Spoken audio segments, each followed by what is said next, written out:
All right, welcome to part 3 of this mostly a fresh start Vitality Ritualist doing spam bone harvest. We got to level 51 last time.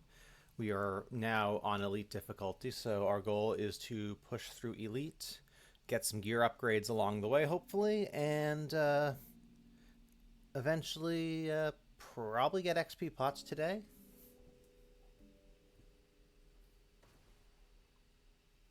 All right.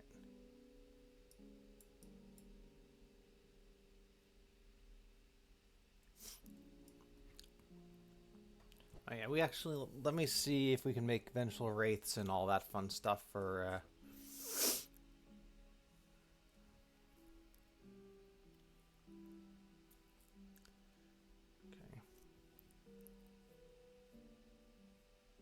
We need an amber, an imbued silver, vengeful wraith, enchanted flint.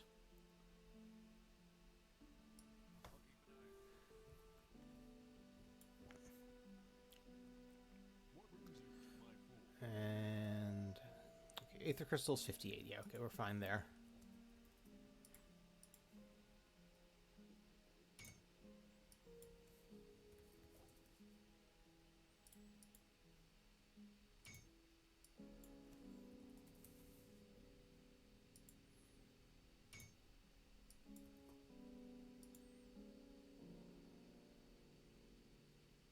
Okay. So we have the key things we need for shrines. And we got the Elder Quest, so continue on.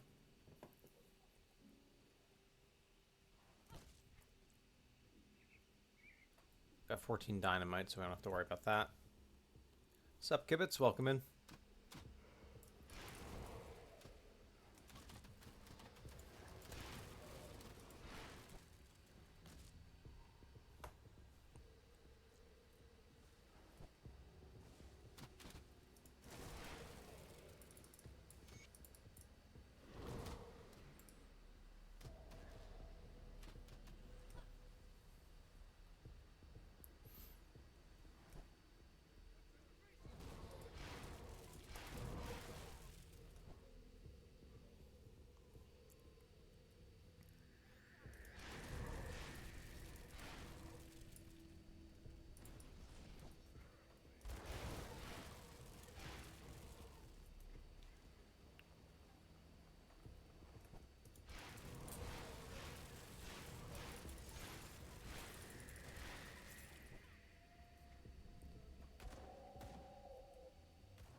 I mean, I think the damage is alright.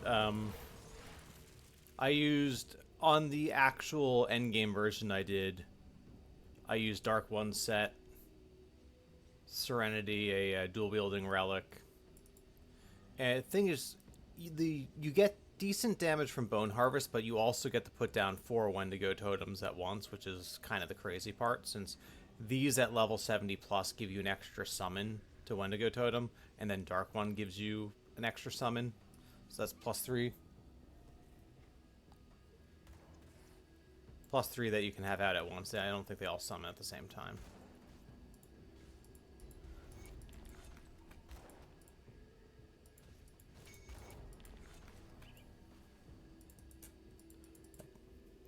It's not the highest DPS build I've ever played or anything like that, but it's perfectly serviceable.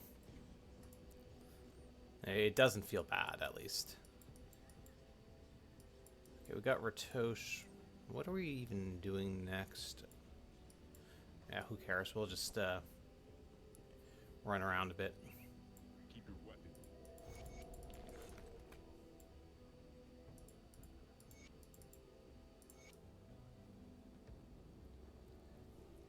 I mean, Bone Harvest is doing a good bit of damage, don't get me wrong, but just the Wendigo totems themselves are not insignificant.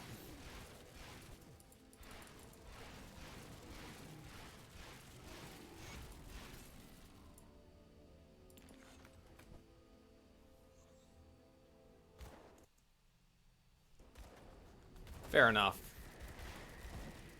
And even though you don't have a lot of armor or traditional tankiness, all the healing from the Wendigo totems is pretty solid for survivability. You just basically just don't get one shot and don't stray too far from your totems, and it's very difficult to die.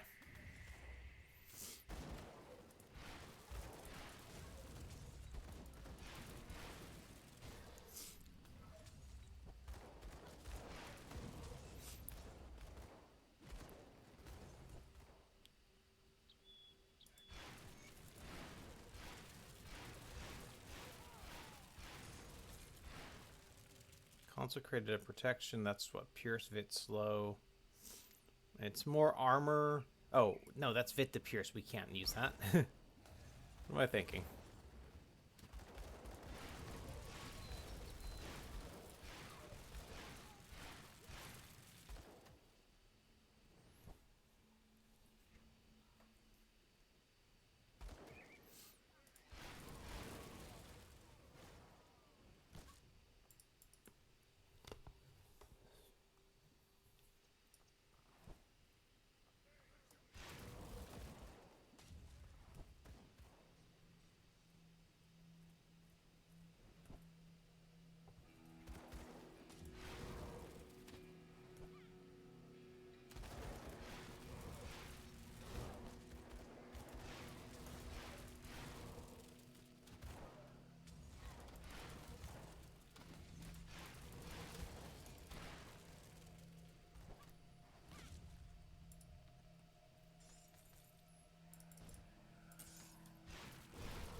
Yeah, if you're playing softcore, you definitely can respec.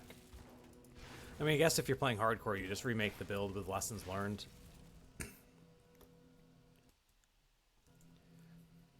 But that's a little bit more painful. I'm surprised. I think... No, wait, no Inquisitor Seal on the Vindicator? I think that would be pretty good against the Valderin shotgun.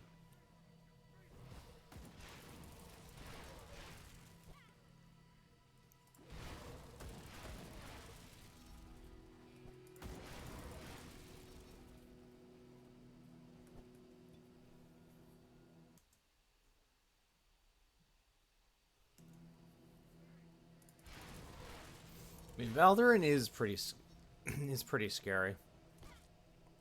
There's no doubt about that.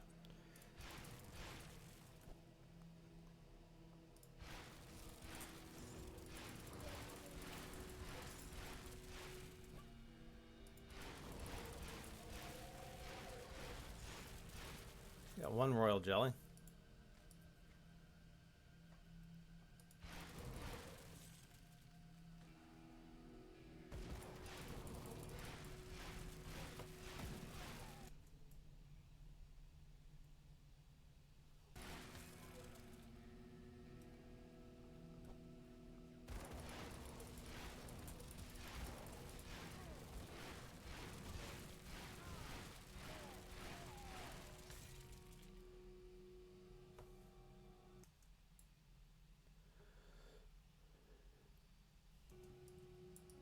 Yeah, the saving grace of Moosey is that he's slow. He definitely hits hard, though, especially gets super scary at certain levels of SR.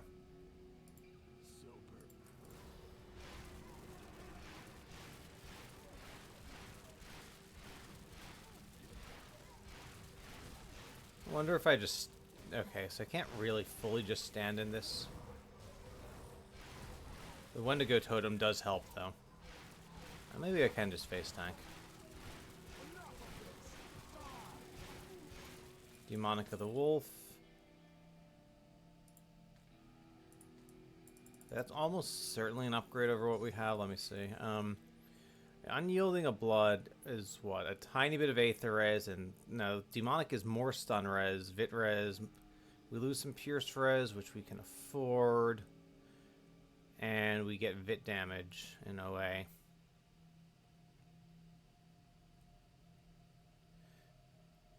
That's not, I was going to say if we had, oh, we do have Corpse Dust. Let's see.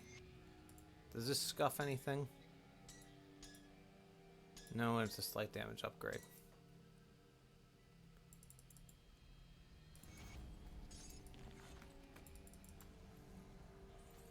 Azumavi, welcome in. Yeah, I feel like between the Wendigo Totem healing me and reasonable amount of leech as well, it wasn't as bad as I thought it would be. Because currently the Aether Ground around him can be a little bit annoying for a non-fully geared character.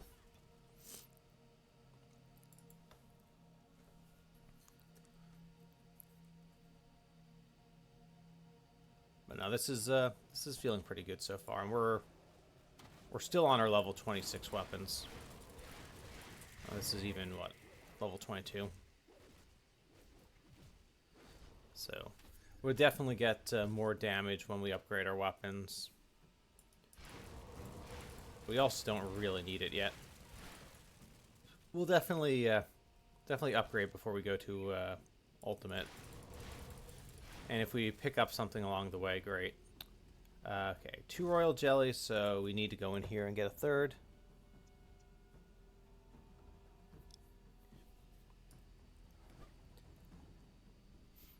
Yeah, SSF, I've considered actually doing an SSF pet build. It might be one of the few ways I could think of to get myself to play a pet build if I was just doing it from scratch.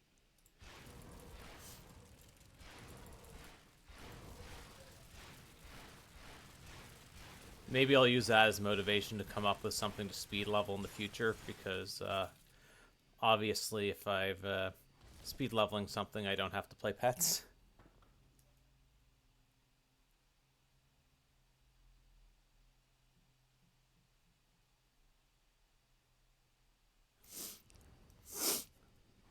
Pet build with Nightblade. That sounds... I don't know how to describe how that sounds. There's a one, Nightblade shaman trickster weapon that I think has pet, or helm that has pet bonuses and additional RR to Veil of Shadow. Winter King helm, yeah, okay. That's what I thought.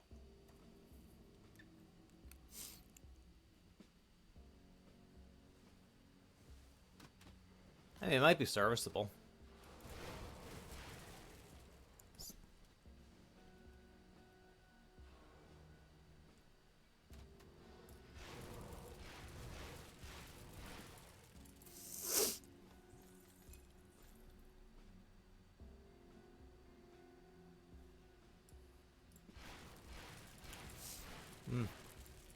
If it looks painful, suggest it to Magifer. Maybe he'll play it. He seems to like builds that create a certain amount of suffering.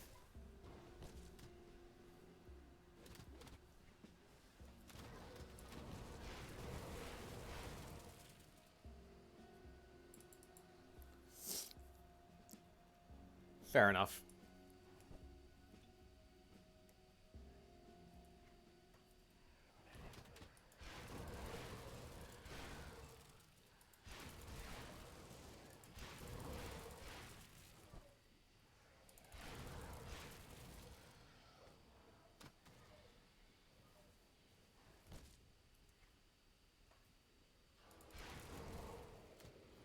We do have a lectern here.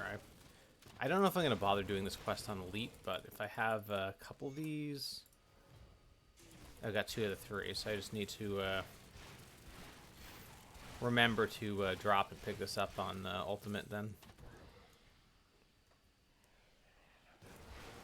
course, if we get one along the way, we'll just grab it and then redo it on ultimate. No. Let's keep going. Good morning, Captain Keen. Welcome in. Good day, Viley. Welcome in.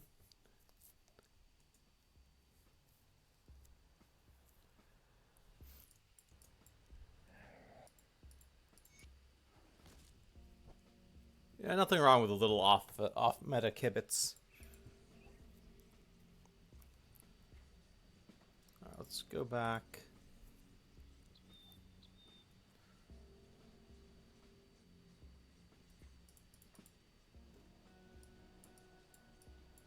Okay,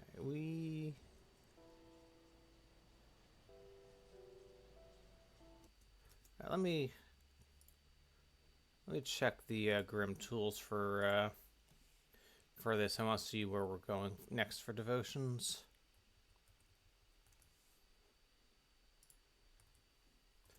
I'll paste it in the chat. This is that's not the SSF version. That's the one I've already done.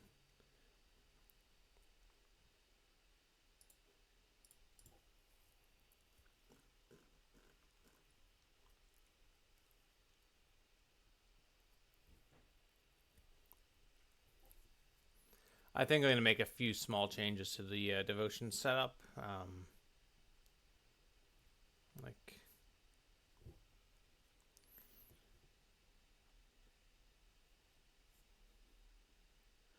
I don't know if I want to bother with the total speed from Jackal. I wonder if, yeah,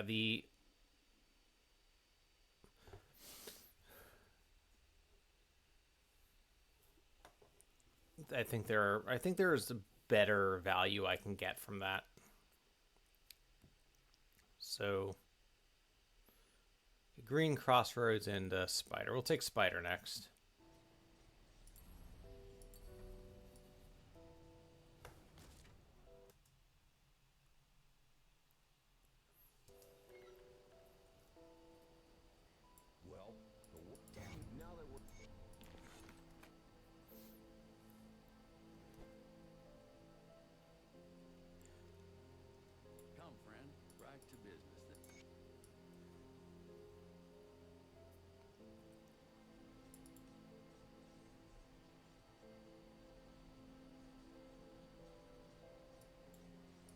Yeah, that's a fair question. I think there's more than that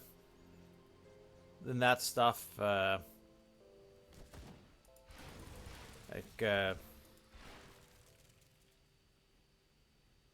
Harbinger Doombolt, I feel like, is pretty meta.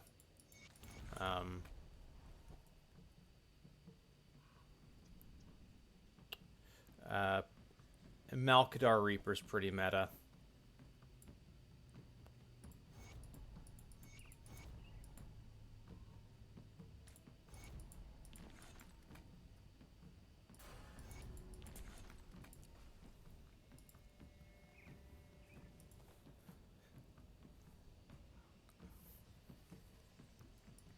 Like, just, I think in general, any build that's sort of known to be strong or the best way to play a particular skill probably qualifies as meta in some way.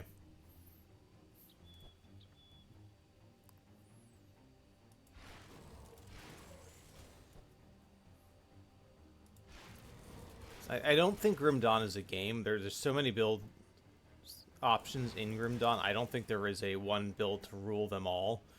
But there probably is a 20 to 30 builds to rule them all. Which is kind of nice because you can find something that's really strong for any playstyle you want. And most likely multiple examples.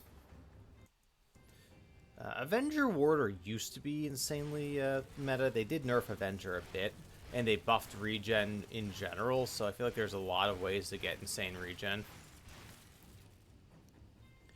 Like, the damage on it is not amazing, but if you go regen Devotions with Blackwater Cocktail Elementalist, it's...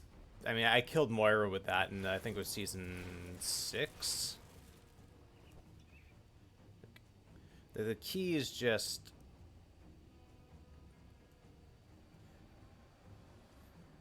basically don't, you know, don't get arcane, and she can't kill you because you regen faster than her dot.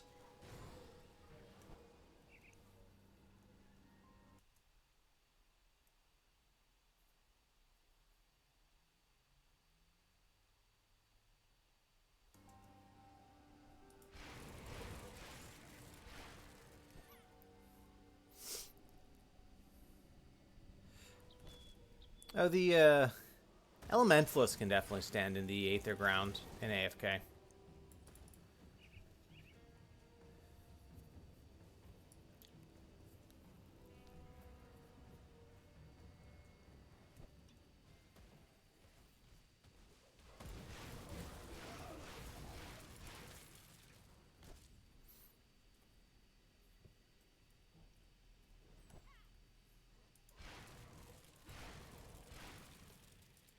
Uh, Veilkeeper set Aether Spellbreaker might be able to do that.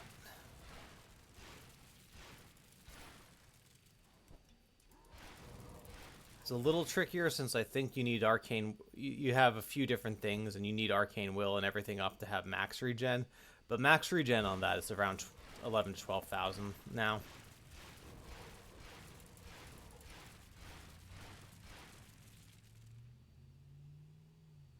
Yeah, if you're not doing SR, then that's probably not a viable option. But you can do Blackwater Cocktail Elementalist. It's not the best for single target, but it's great against trash, and it just... Unless you get one shot, you're just not going to die because the regen is just crazy.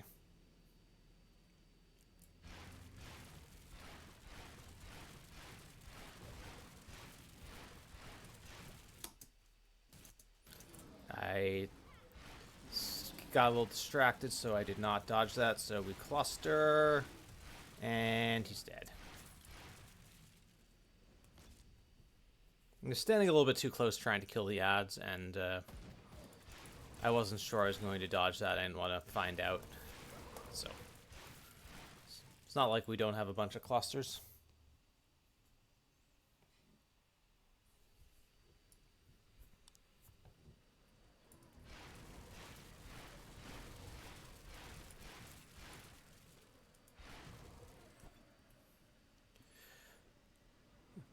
Basically any dual regen class. So, and, you know, Veilkeeper is just kind of an exception just because it has such an insane bonuses to Arcane Will. And you can go regen Devos with an Aether setup fairly easily.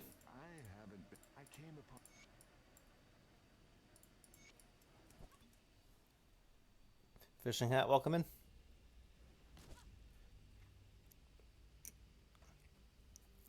Alright, let's see if we get any upgrades on our weapons while we're in here. We'll do the full clear because it's worth our time.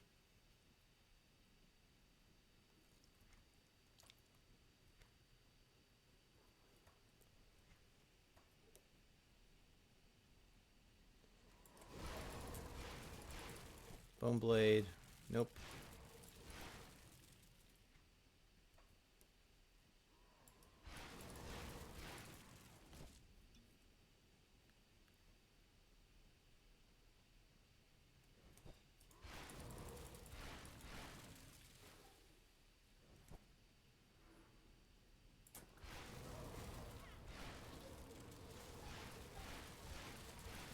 Don't want to stand in the poison.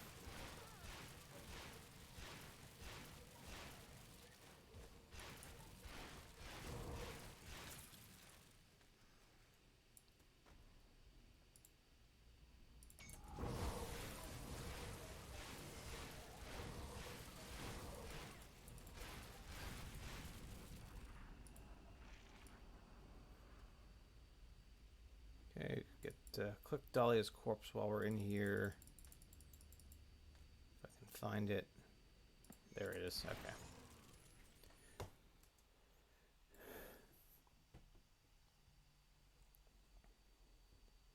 Hold more welcome in. Yeah, this is if you don't get it, you can always try explore the spiders and pine barrens as a backup option, but this is definitely the best in terms of number of mobs that can drop it. Skullus is little lair too, but small number of mobs again.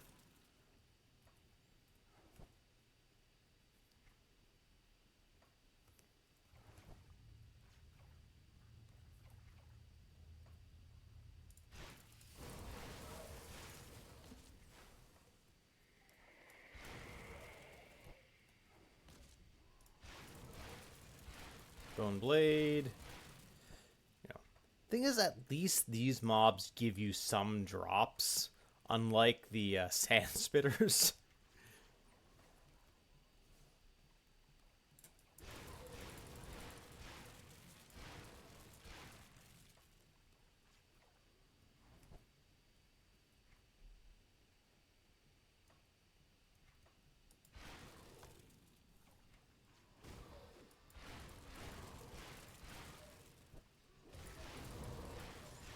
Bone Slicer.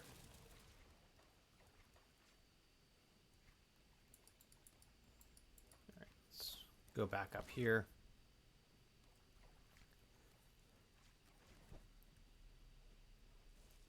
I'm not super worried because our damage is fine right now, but I feel like it's still worth doing the clear and seeing if we get a drop, because we will definitely want to try to get an upgrade before ultimate, I think.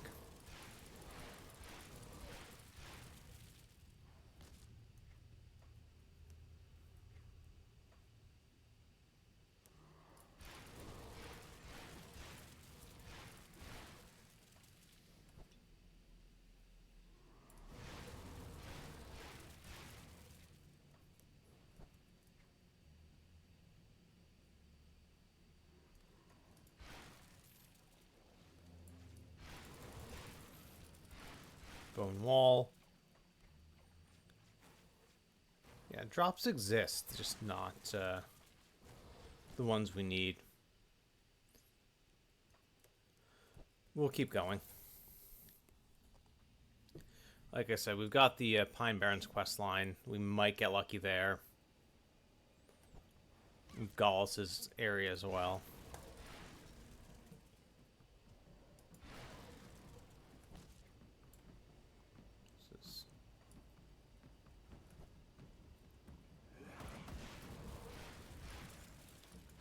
Drop a portal, go get the Homestead Rift, come back.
So yeah, this is another place we might get a bone scythe. Not nearly as good of a chance as Mountain Deeps overall, just because there are fewer mobs that can drop it, but also means it's kind of worth doing a full clear of this area.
Okay, no drops, but that's fine. We weren't really expecting one, but it was still worth seeing.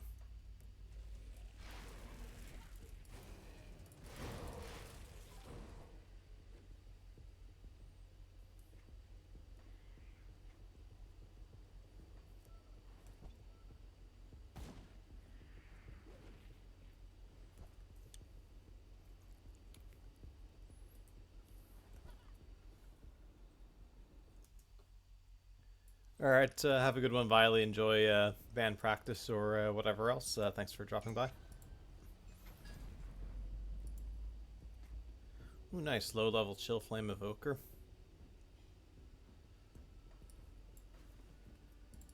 I mean, you still probably do Spectral Longswords to level a Saboteur, but good to have.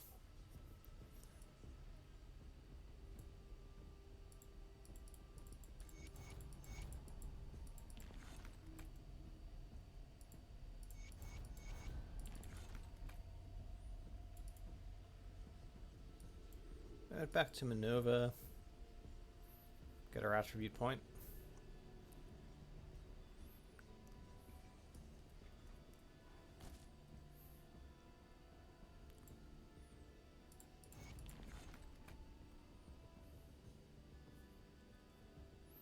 So yeah, Shaman we ultimately want Blood Pact. Also obviously want to put points in all of this stuff.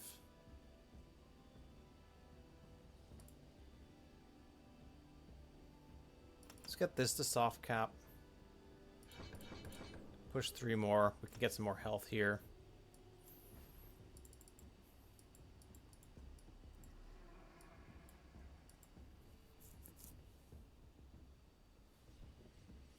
And let's see, devotions. We got 4. Okay.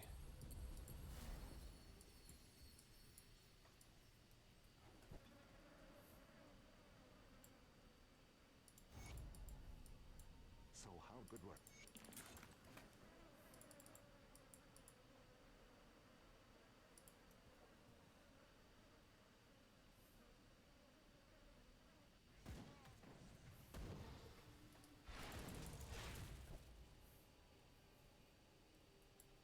These are.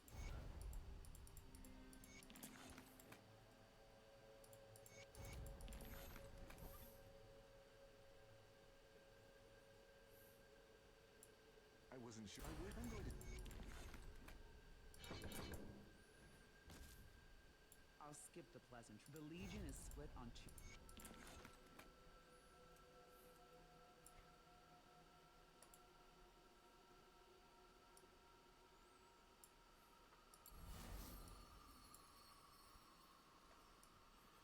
Alright, we'll take Red Crossroads and then we'll start working on A-Bomb.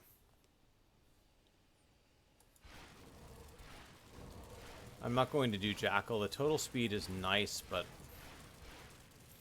I think we can get something better.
Let's keep going in rotting croplands. We'll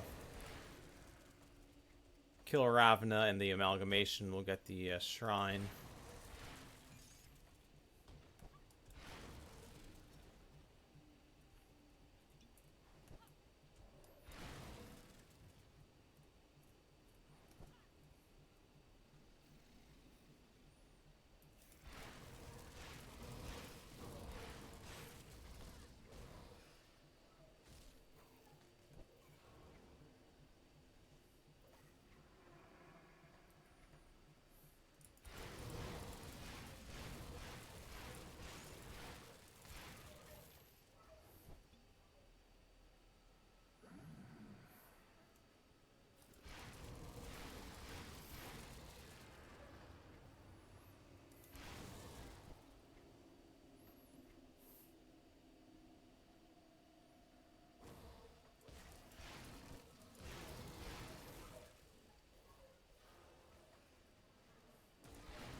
Welcome in, Omega. Welcome in, Frowsy Dark. Yeah, I heard about the interview. I haven't had a chance. I will probably sit down and watch at some point, but I don't mind spoilers.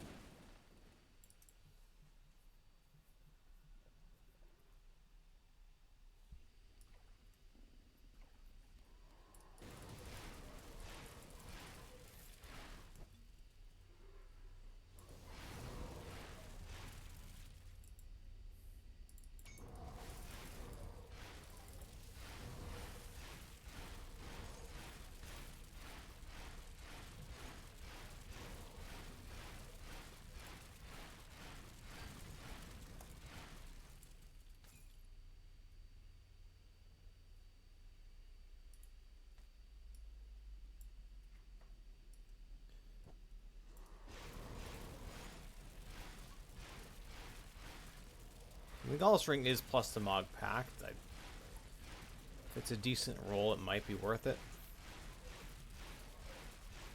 Mighty of the Boar. No, that's not worth it. This is another spot where we might get lucky for the Bone Scythe. Well, we got a Bone Scythe, but it's Decaying of Ruin, which is... Okay, so of Ruin, and because it's a higher level, it's still a significant DPS upgrade. Alright. Fair enough.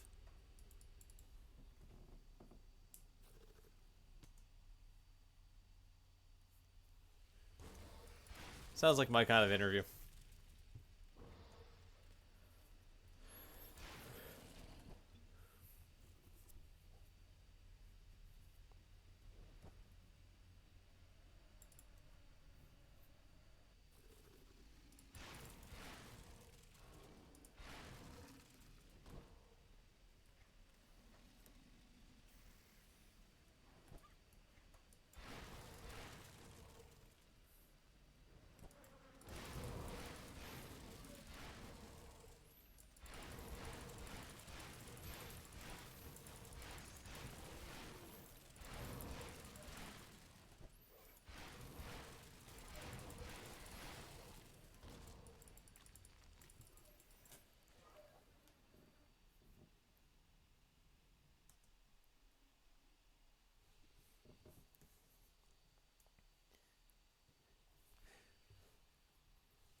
Yeah, I don't want to pick on Ellie too much, mostly because I sometimes have a tendency to do that in stream, but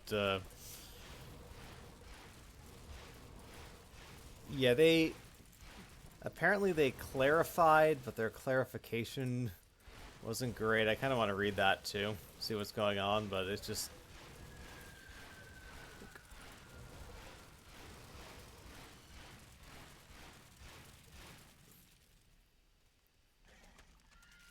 I mean, here's the thing. You have a group that bought them out for 100 mil. This is after they've already sold a ton of copies and such. So if you want to get that money back, you're going to do it through selling more copies of the base game. That's one option. Microtransactions is a second option, and having expansion, DLC, etc. would be a third option.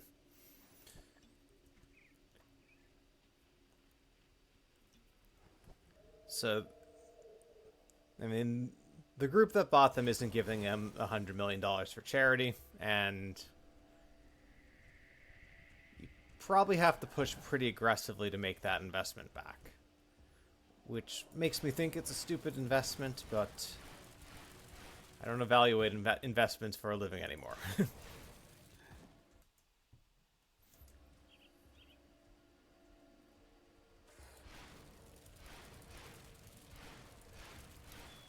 I mean, in one way, I have to give the devs credit. They managed to get someone to give them $100 million that there's a good chance that they'll never get back.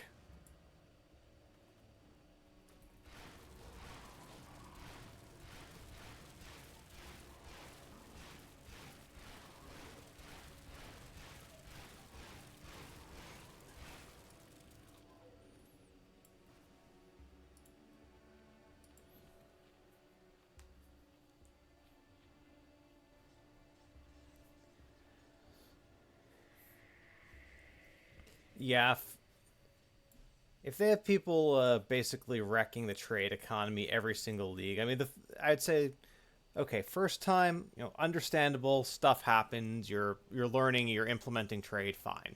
Second time is pretty bad. If it happens 3 leagues in a row, then obviously somebody doesn't know what they're doing.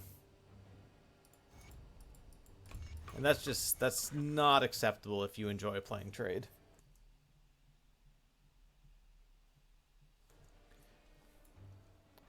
Neliak, welcome in. Yeah, that's a fair option. If it's not taking up too much space on your hard drive. Like, I uninstalled PoE 2 because I wanted the 100 gigs back. Just the person. There are two other groups of survivors. That's Kaimon. To represent Kaiman's chosen is the one you call Ulbram has requested.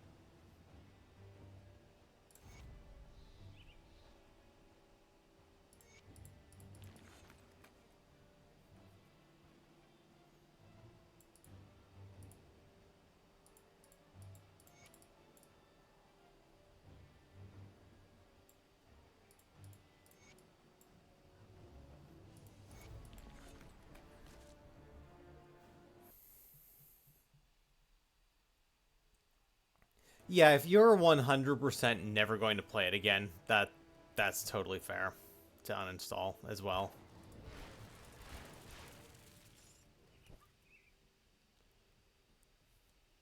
I just have a very hard time committing to the idea of never playing a game again, which is why I have stuff that's on my hard drive that I haven't played in 4 or 5 years.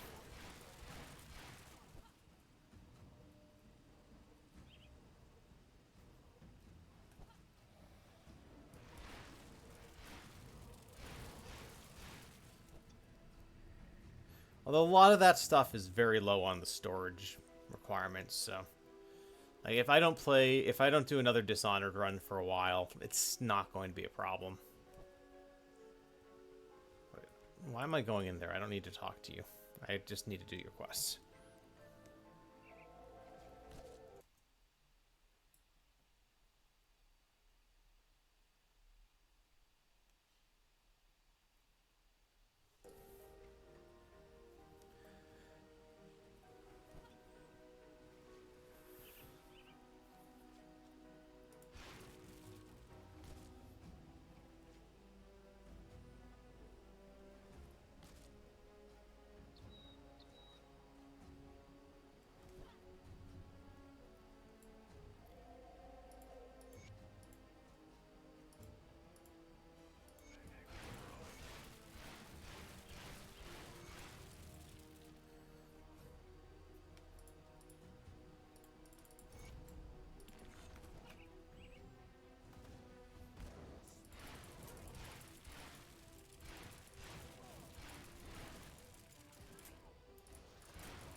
Yeah, that's fair. I never bought Ellie, so I'm sort of sitting on the sidelines on this one. It just, I kept saying I'll buy it if the after it went 1.0, I basically said I'll buy it if the devs can show that, with the now that they have a bunch of extra money from sales from 1.0, that they can actually figure out how to hire people to scale finishing the game efficiently. And while I've generally heard decent things, at least if you're not playing trade, from people liking the gameplay, it hasn't reached the point where I've said, yes, I want to try this over Grim Dawn or even something like Path of Exile 2. Now, if they went free to play and microtransactions, I would absolutely try it.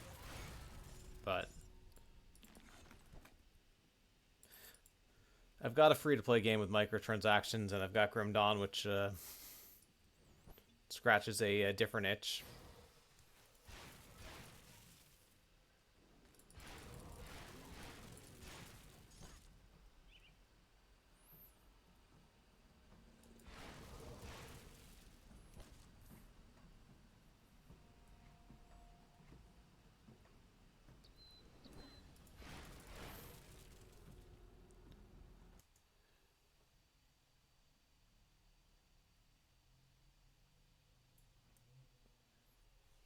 Yeah, you get additional content and such with the PoE leagues as well.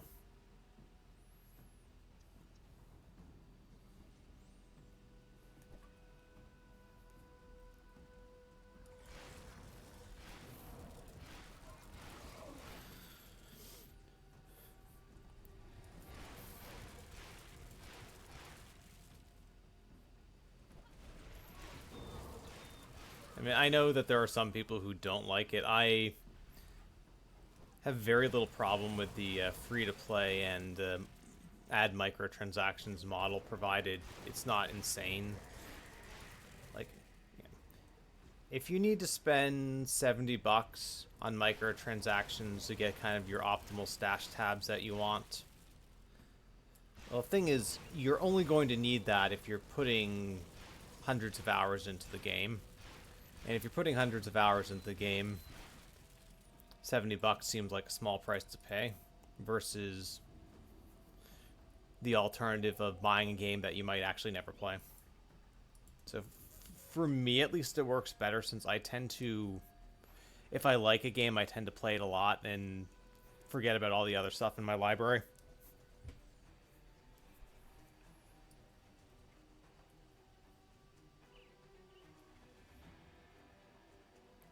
Alright, let's actually do these quests.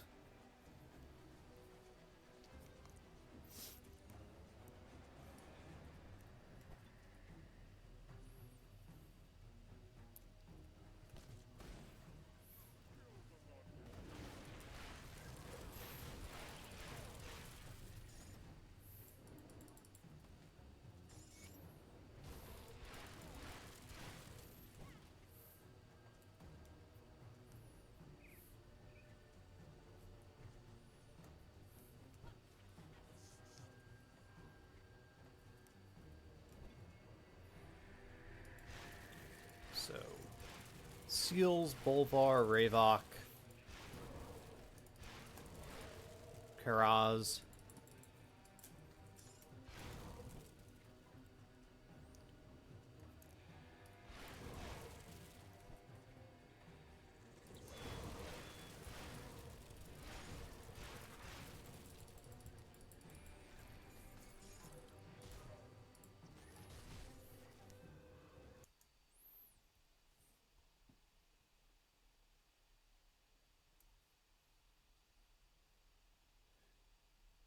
Yeah, that's fair. As long as you feel like you're getting your money's worth from it's totally fine. G2, I have nothing against that. It's more of a, for me, what would compel me to say this is a game I want to sink time into, because like if I want to spend 50 hours on a game and then kind of put it down, I don't really want to do that with an ARPG. That's the one genre where I want to kind of play the hell out of it. Because a good ARPG, there's supposed to be so many different ways to play it.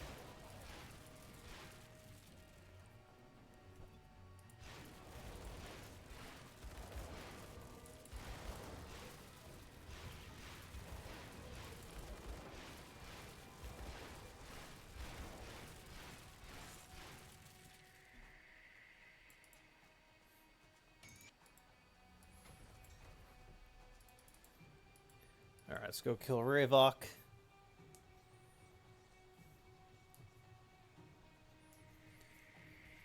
Yeah, no, I know there are a lot of people who bought in to Ellie early and still haven't gotten everything they wanted, and like you said, Frowsy, the economy just not being functional because of all the issues.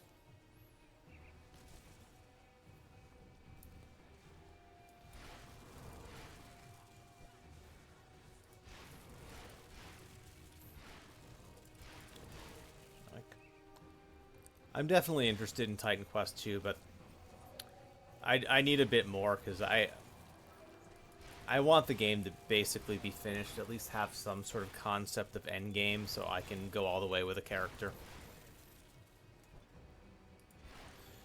Like PoE 2, I got to maps. I didn't do too many of them. I didn't do particularly well on them because my character is still undergeared. I think they've made loot a tiny bit better since then, but you at least could take a character to endgame even in early access. So Titan Quest is just not, TQ2 is not that there yet for me, although I am excited to play it when it's actually finished.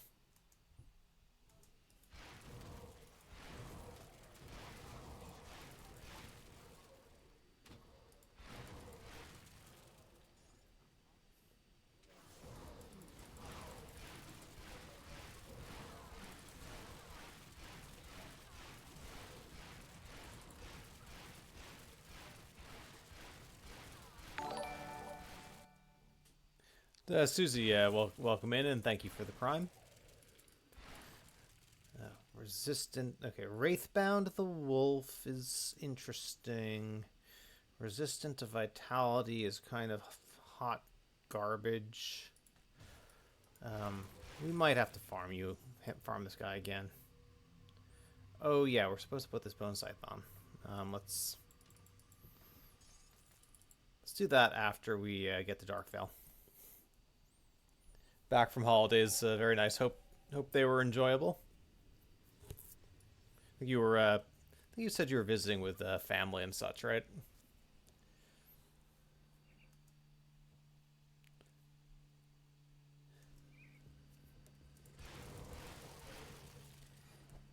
Yeah, I think part of that is that in some ways Grim Dawn has, outside of the end game, has gotten easier over time with the combination of MIs, other sorts of power creep, whereas Titan Quest is still very old school.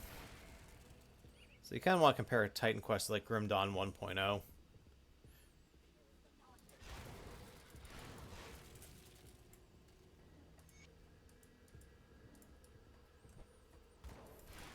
And Grim Dawn, especially if you're undergeared or whatever else, is still perfectly capable of being a challenging game, even in the campaign. But when you have enough hours in it and you're just very used to it, it's hard to have too much trouble outside of Ultimate, at the very least. Apart from the earthquake. Okay, well, yeah, that's not good, but glad to hear it was well otherwise, and clearly you survived the earthquake.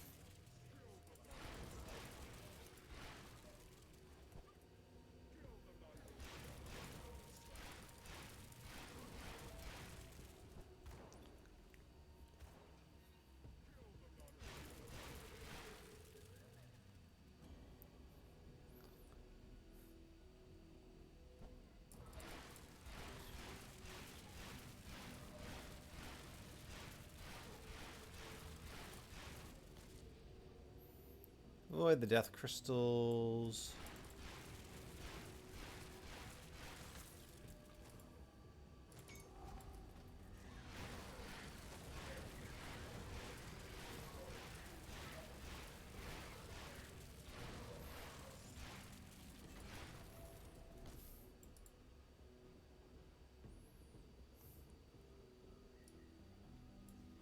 Let's go to Barnabas and we'll upgrade our weapon while we're there.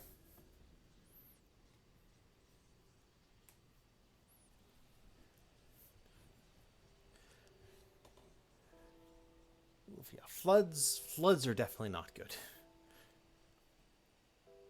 Hope they weren't too bad for you at least. All right, bone scythe, purified salt. Yeah, we'll keep purified salt for now, I guess.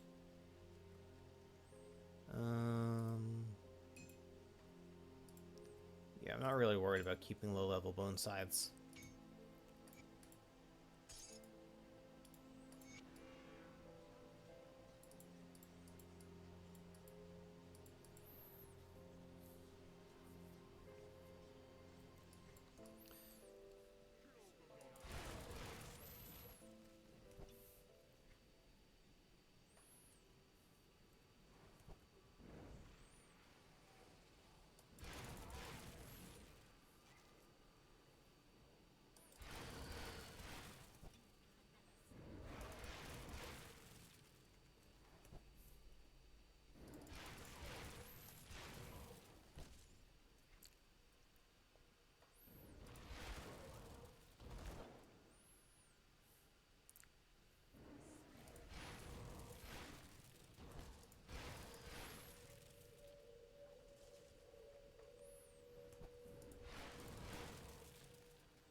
I think I learned that you can run past Zarya watching Mike Fick way back in the day.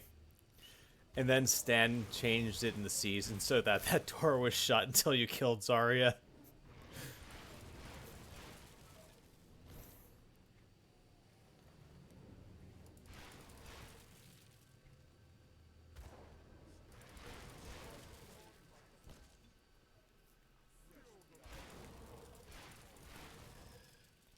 Though I think one of the ways you learn all that stuff is saying, this is a waste of time, can I skip this?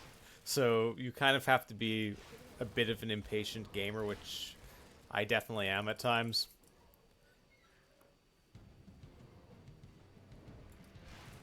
Like, impatience and laziness is a great way to find shortcuts. Truly one of Stan's finest moments.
Yeah, that's fair, Kibitz.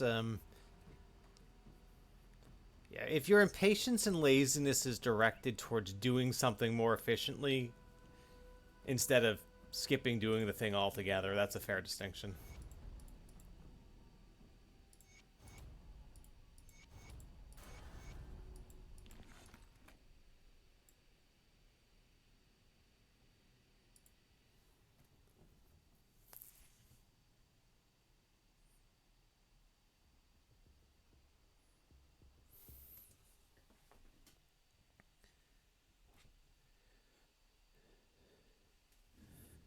I mean, if you're doing auto attack, the DPS meter isn't that bad. That probably is the lazy way.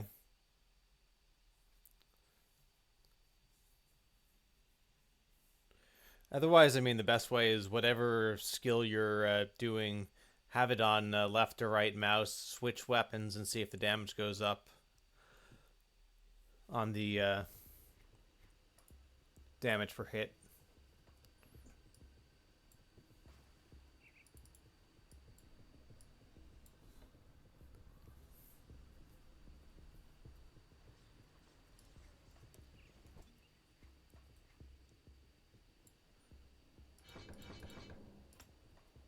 Okay, I got Blood Pact. I am told that I could not. When the Legion was forced, I've already informed. You're here with the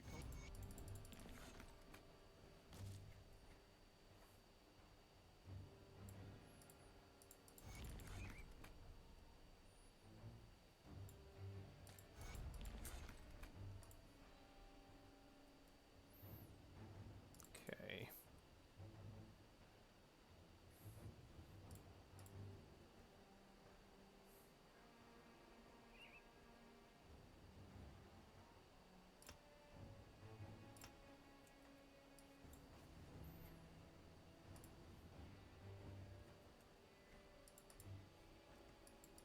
Let's actually. Alright, we need the red crossroads, and then we can work on A-bomb a bit.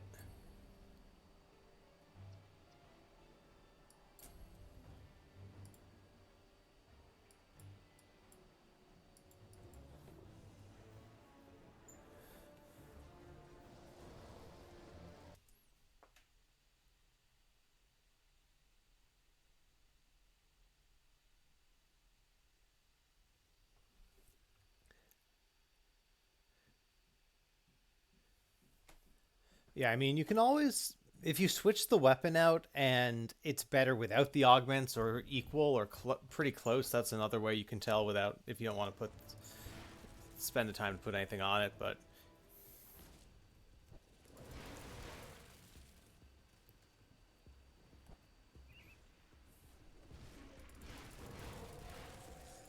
well, we got two-piece Praetorian. We're not going to use it, but we have it.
So, like, Primal Strike and Force Wave are kind of the same as default weapon attacks, in that DPS meter should be pretty okay.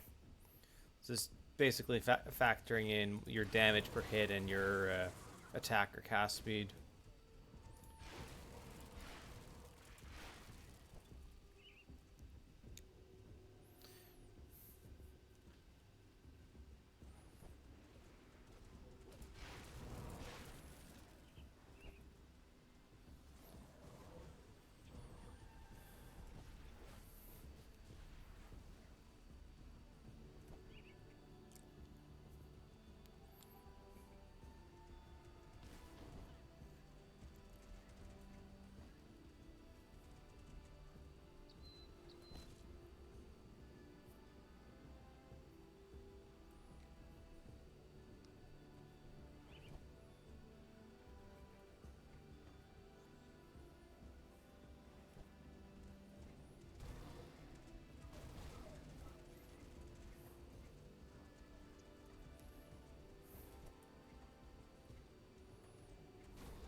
So we'll get the Rift Gate at Fort Icon, and then we'll go back and run the tomb to see if we get a upgrade on our amulet.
Alright, so far it looks like we're not having a lot of success for drops on this run.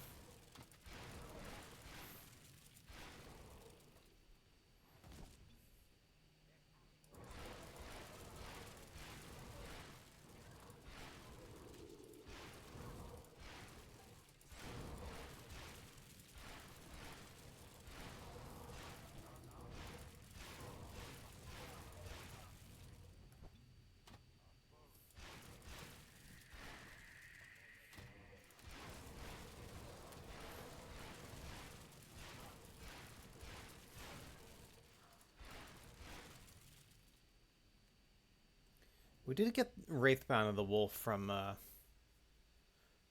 what's his name?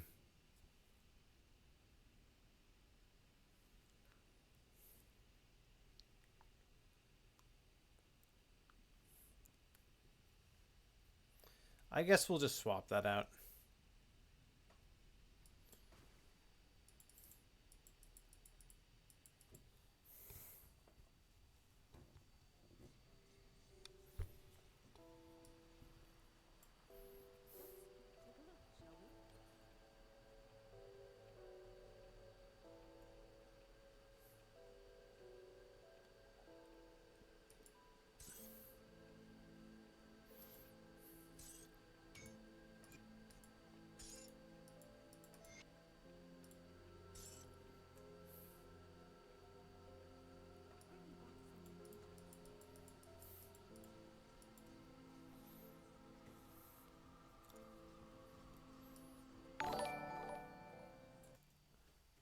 And Slick, thank you for the sub. Welcome in.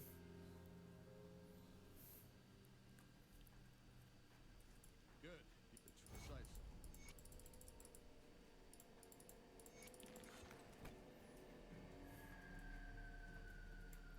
Devotions. We have one more point.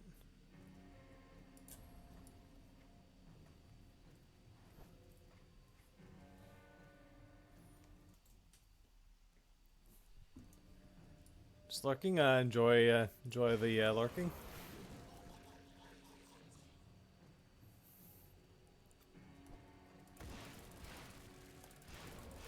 All right. Let's go here. Maybe we'll get a better piece of armor. This is level 36, so it's not a ton.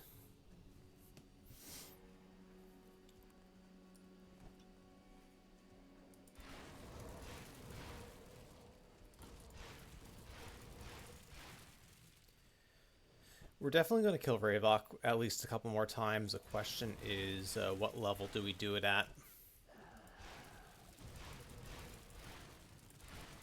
So we might just run until we get upgrades at level 70.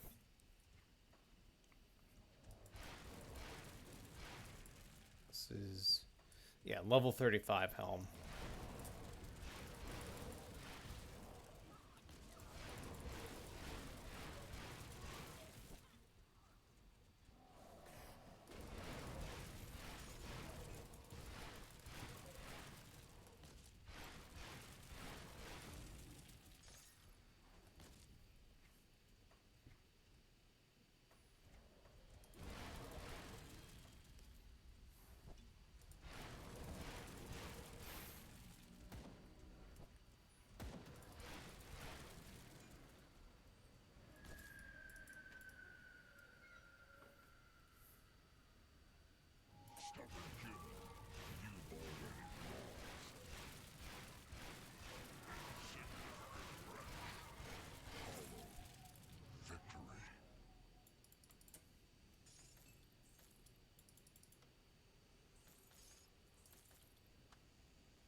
Alright, we'll get the Necropolis shrines. And then we'll come back and turn in some quests.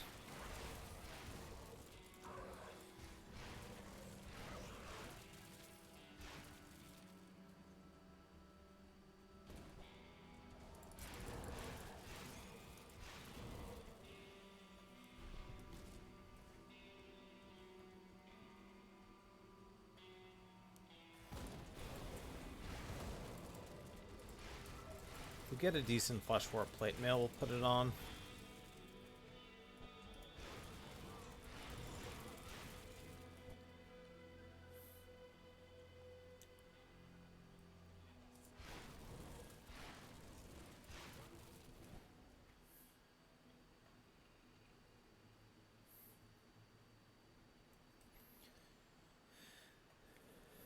So we might as well click the totem.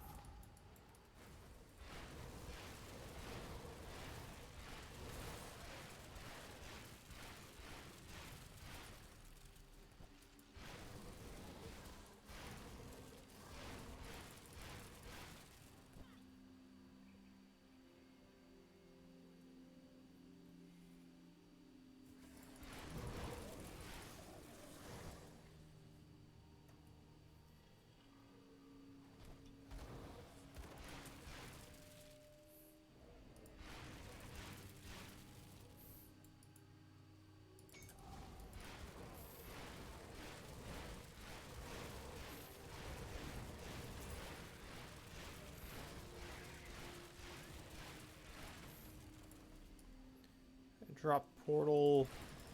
Get the interior rift. Actually,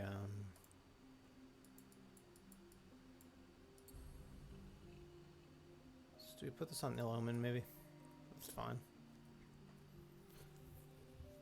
So now we can actually proc A-bomb.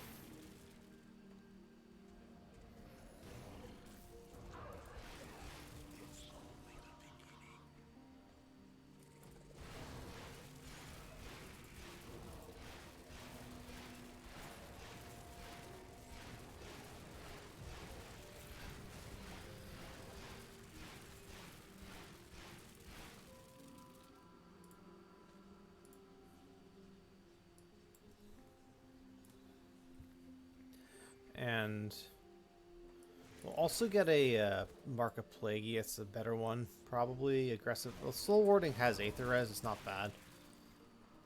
But we at least have a chance of an upgrade here. This isn't a boss we're going to farm. He's too far out of the way, but...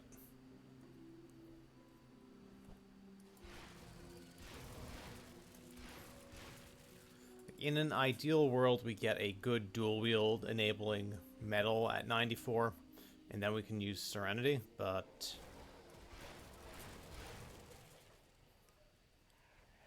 that could be a pipe dream.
Okay, Stalwart of Corrosion is not an upgrade. Okay. We might need to craft a Hollowed Fang for this.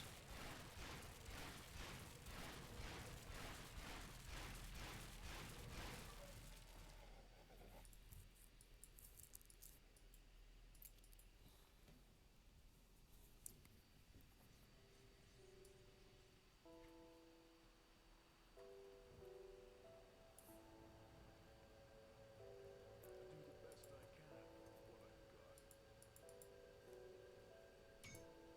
I've got. Bring me back.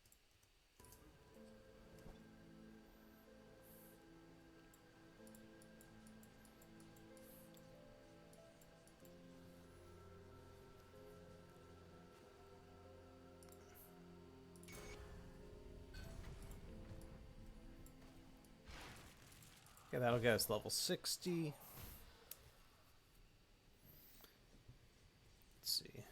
a couple more devotion points to spend, or one more devotion point to spend rather.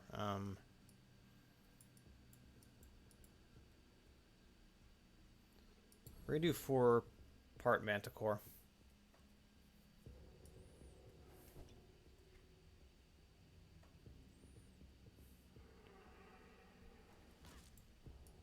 Okay, am I? Okay, I should have bought the Black Legion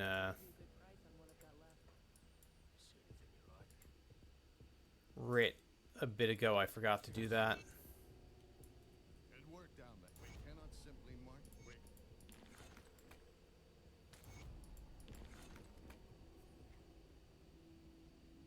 Alright. So yeah, we've lost a bit of additional rep we could have gotten from the writ. It's not too big of a deal.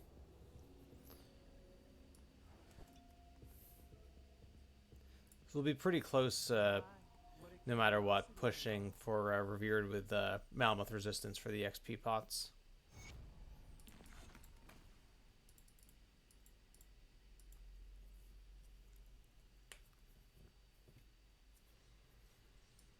Took you long enough. The coat of it appears.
Alright, so this says Aether Res and Stun Res, the boots I'm wearing now. Way less armor, but I think I need the Aether and Stun Res for the time being.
No, we're gonna do through Malmoth on Elite, and once we finish Ashes of Malmoth, we'll get Revered with Malmoth Resistance, so that we'll have experience potions on Ultimate.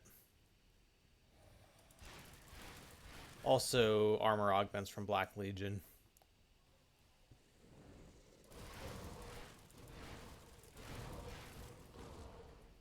You can go to go to Ultimate right away after killing Log, but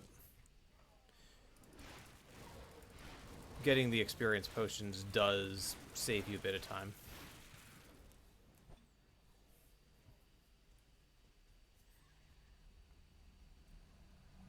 Yeah, we're skipping you. You don't matter.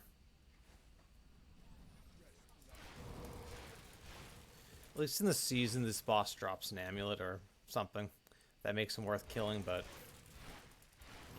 base game, he's just kind of a waste of time. Doesn't even have an MI.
You've returned.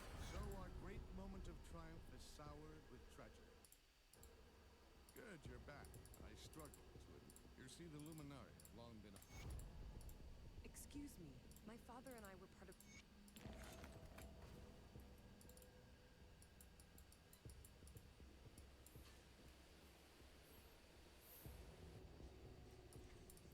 Alright, just gonna put a few things away, sell a couple things, and we'll move on. Safe storage, no question.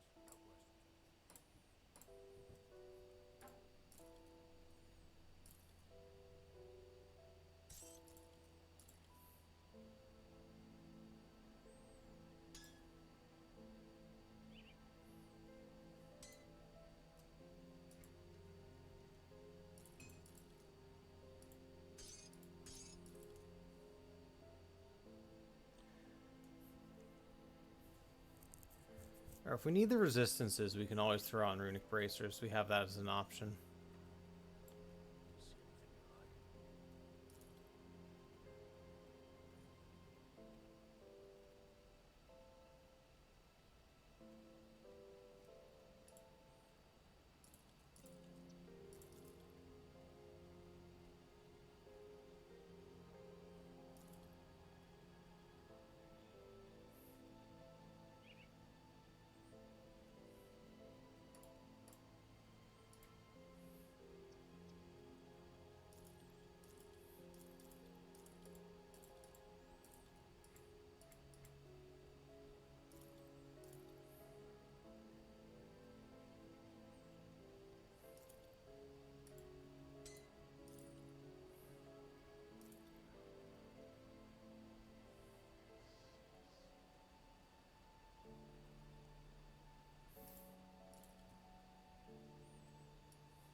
Beast Luke, yeah, this is a great game. It's especially we have all the DLCs and such, all the quality of life you get for like second, third characters.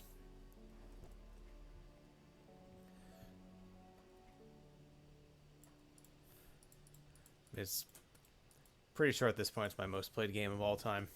I didn't keep track of how much D1 I played in high school, but this has got to have exceeded that by now.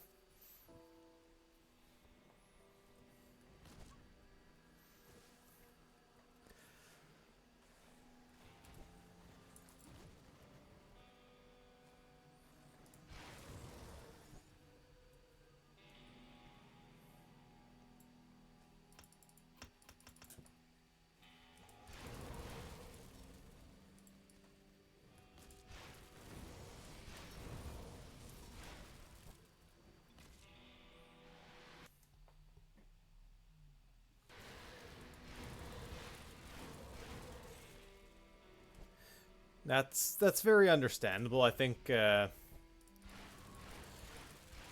like I would say there are some very basic principles like focus on one main damage type, get resistance reduction to that damage type in your devotions.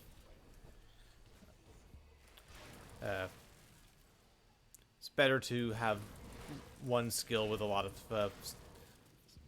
of investment than to kind of try to be a jack of all trades. And max resistances, things like that. And if you're getting whacked with big physical hits, take a look at your armor absorption, which determines how effective your armor is.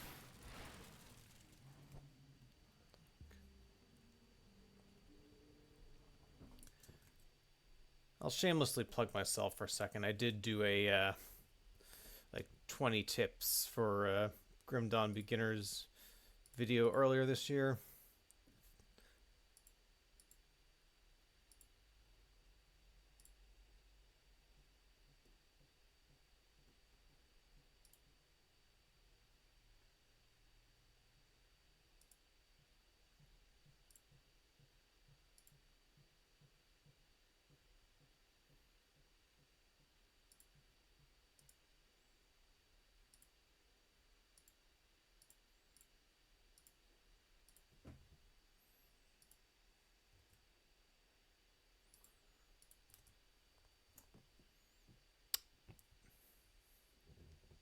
Run, run away screaming before it's too late. Yikes. And Verzor, welcome in.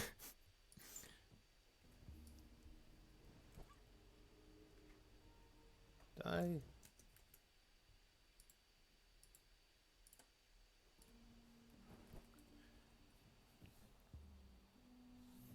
thought I killed my sound for a second. Fortunately, I did not.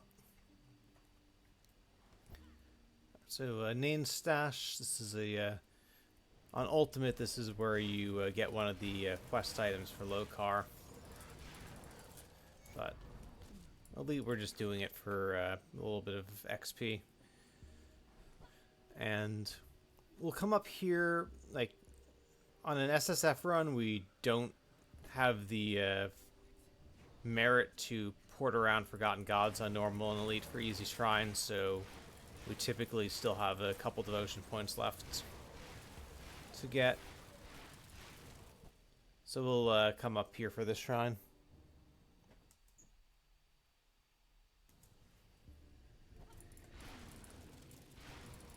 Yeah, no worries.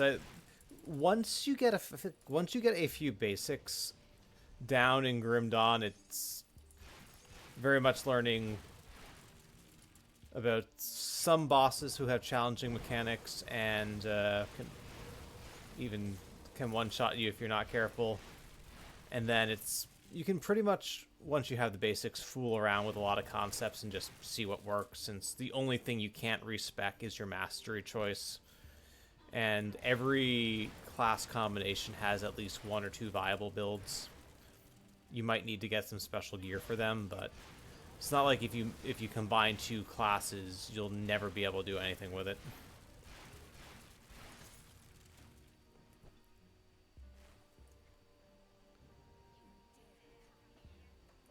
But yeah, respecking is really, really easy, so it's worth messing around and seeing what you like.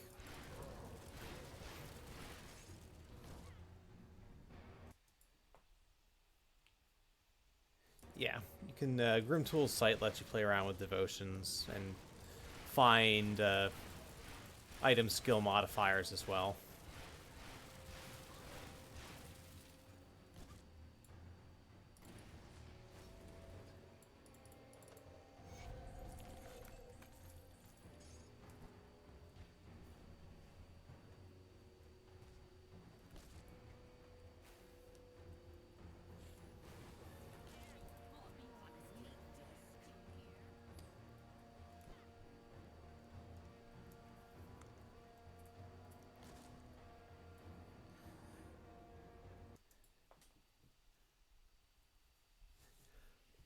Yeah, so some of the people who designed Titan Quest left to form Crate, so it's not exactly the same, but there's definitely overlap and clear inspiration with things like dual mastery and such.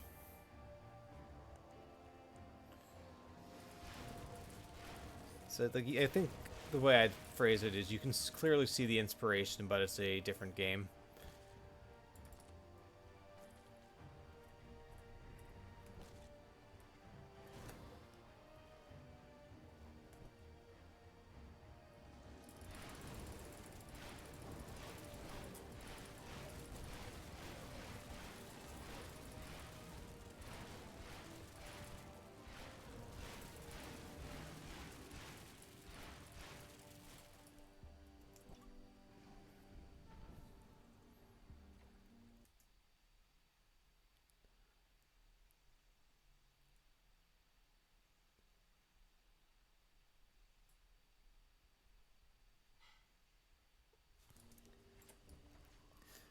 Yeah, Wormu also has a good point about don't be afraid to use components. Most of them are super cheap.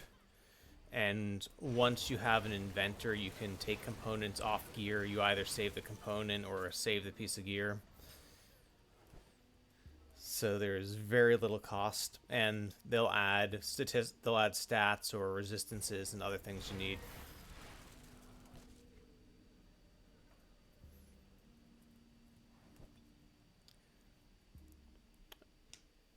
I did a short video on devotions as well. It's in the same playlist as the 20 beginner tips video I linked, so I'm not going to link that as well. It should be easy to find one to the other.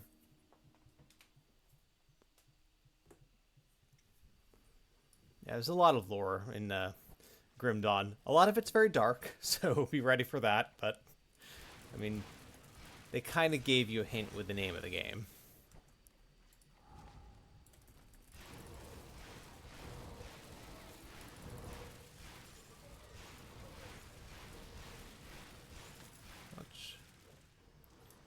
Alright, the reflect doesn't really do anything to us.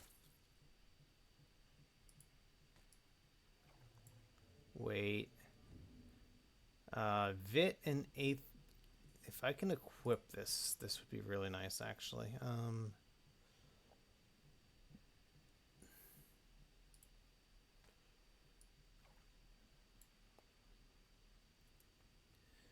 Because Chaos and Elemental Res... Okay, requires level 65, but I think it's going to be an upgrade.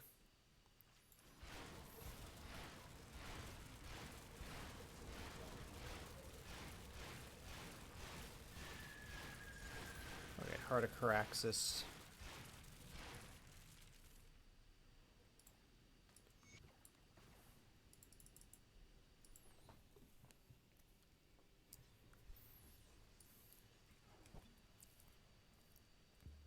Whatever it is you think you're interested, if you all what you at, I care not.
Oh, because I needed this hood, and you have to side with Kaimon for to farm Ravok.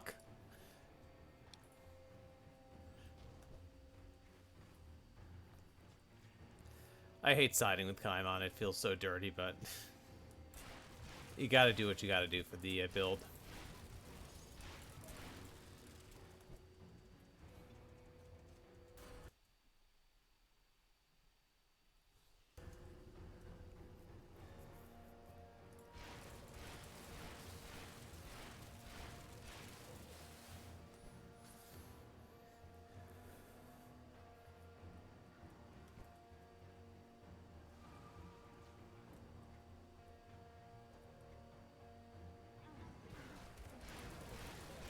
Oh, you're an arcane. You need to die.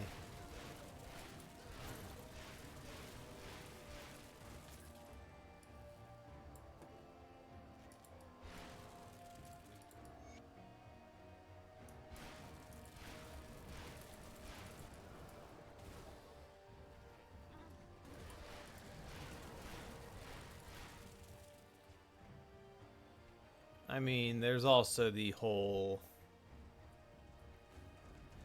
well, what Kaimon actually did thing, and his followers are either behind that or not.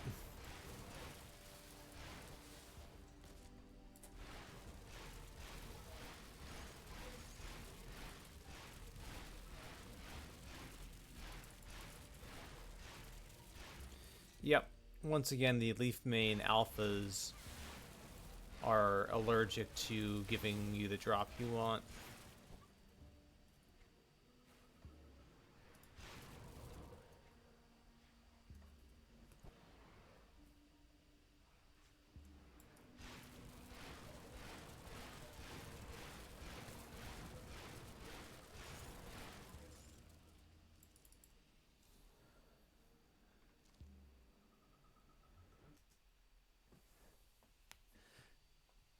I mean, I'm playing a loot-based ARPG. I would say that joining for loot is the most legitimate reason to do anything, Wormu. So I think I'm still the good guy.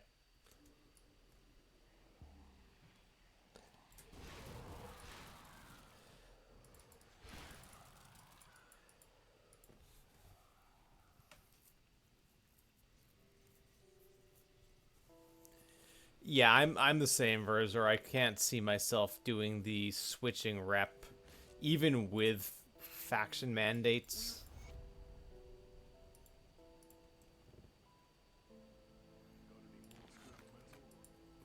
It's just too much.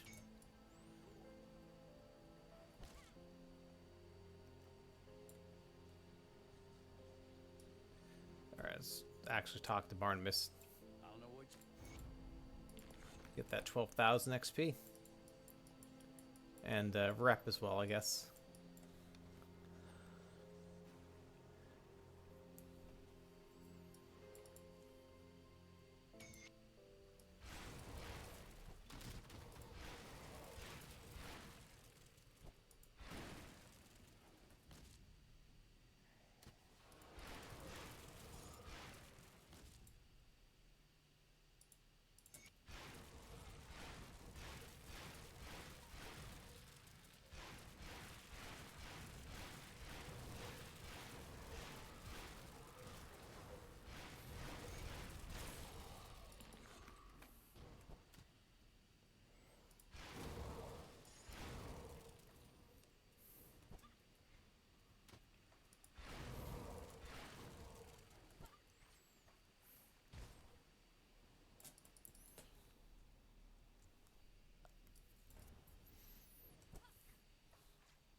Alright, so what does this do to resistance?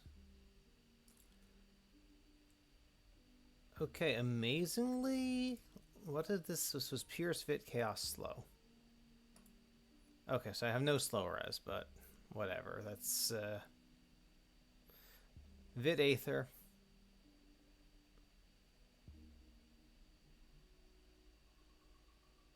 Alright.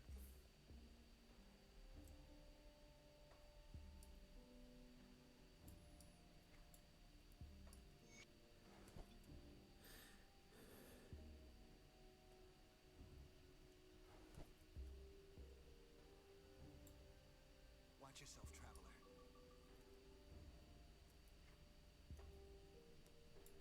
Welcome to Barrowholm, traveler.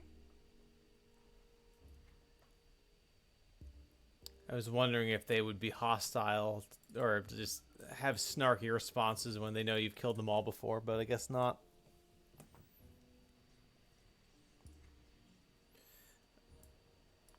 See if I have a... Yeah, we'll just reuse the Chains of Oleron. Tinkering is my specialty.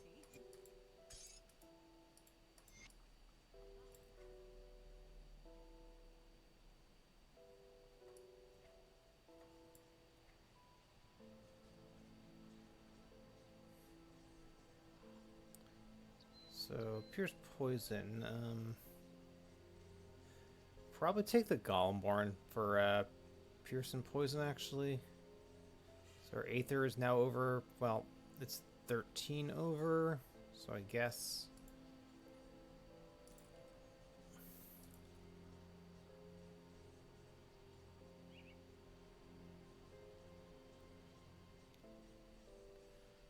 There's a tiny bit of damage, but we get a bunch of extra armor. Of course, this gives us slow res. Maybe we take the slow res.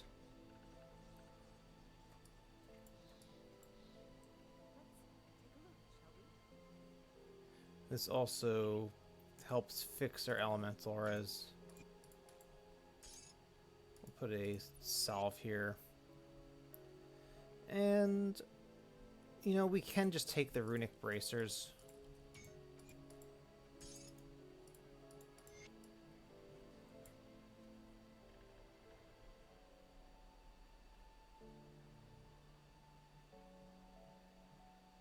Yeah.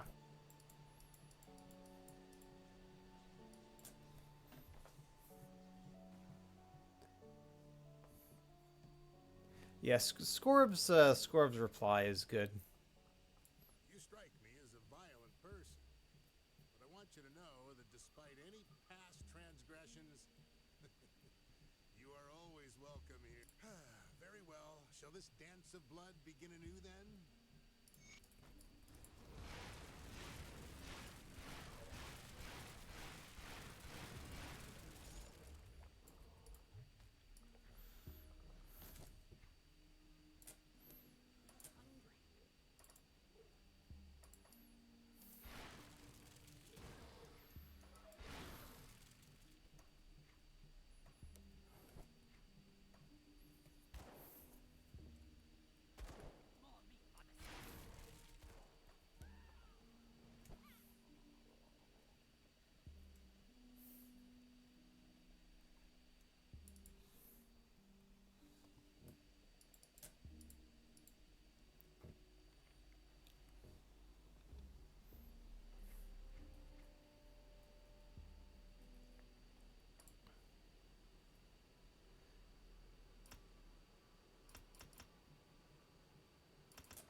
Oh, you have a healer somewhere. That's annoying.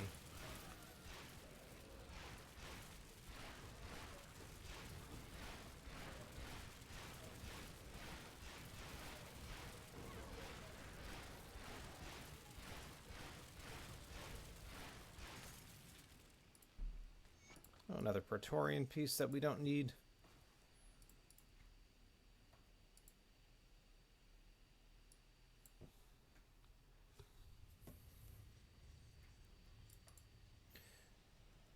Okay, so finish our 4 points in Manticore.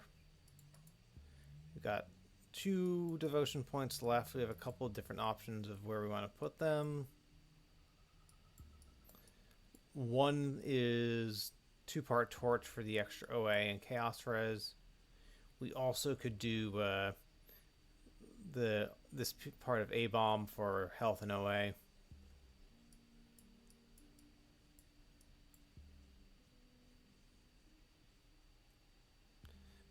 Yeah, I think maybe we take A bomb and this for more energy regen.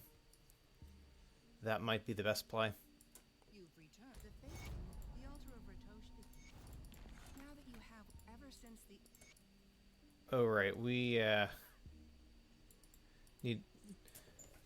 When you don't side with Barrowhome, you don't get the Leaf Mane Alpha Horn, so we have to go get that. It's the most reliable spot to get them seems to be, I think down here.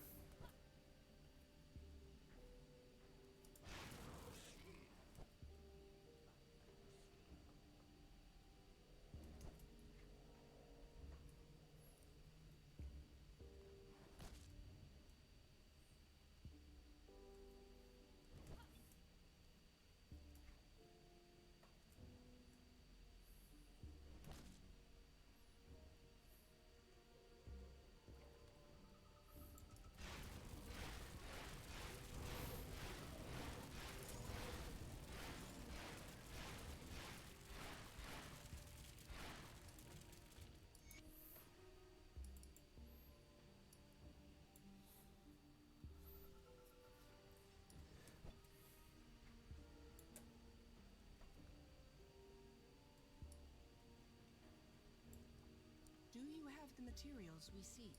Deep beneath the...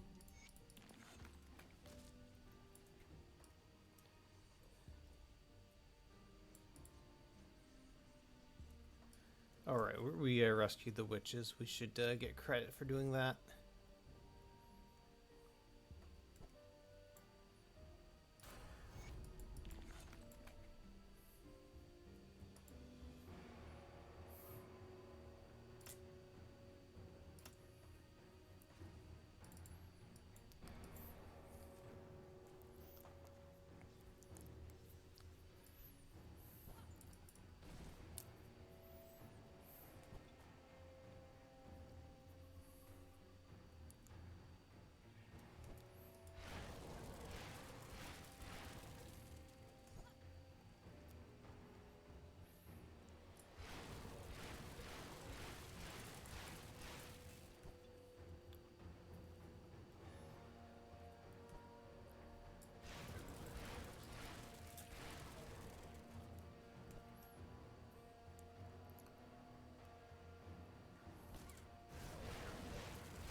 I mean, this is a Vit build, and we did not side with Barrowhome.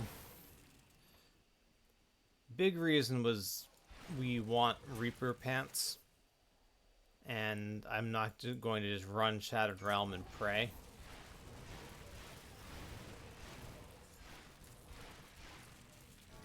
I think its Outcast has a sort of lesser version of the Barrowhome Vit augment. It's not as good, but it's still usable.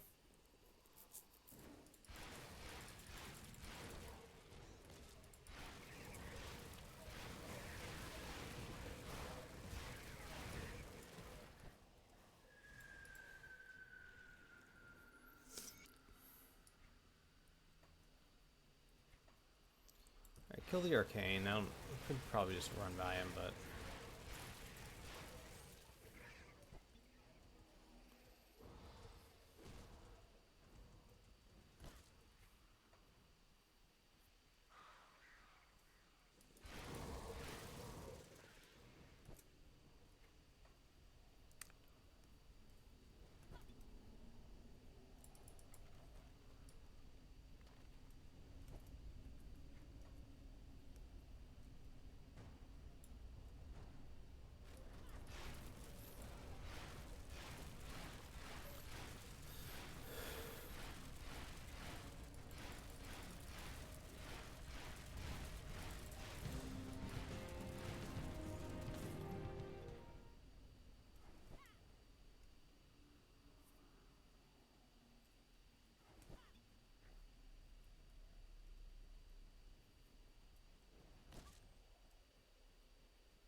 Is that you, Mother? The Lacorian and I had ourselves our final death, and in for Ulgrim. Yes, do not I see.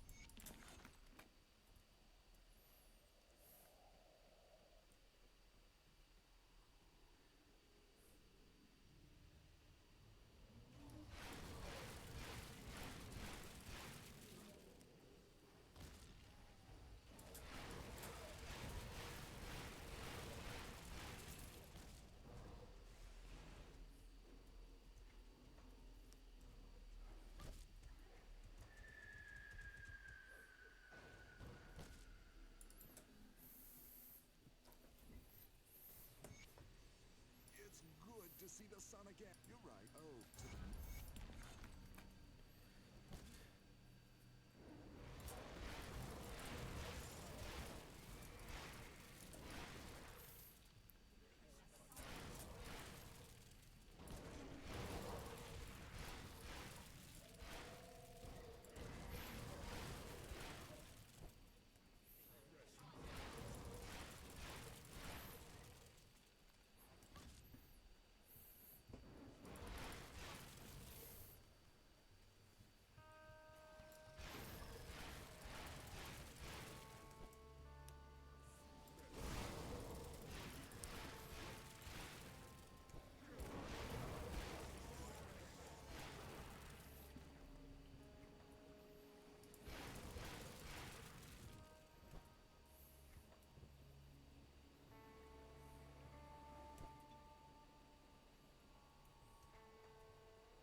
Daneki, yeah, that's right.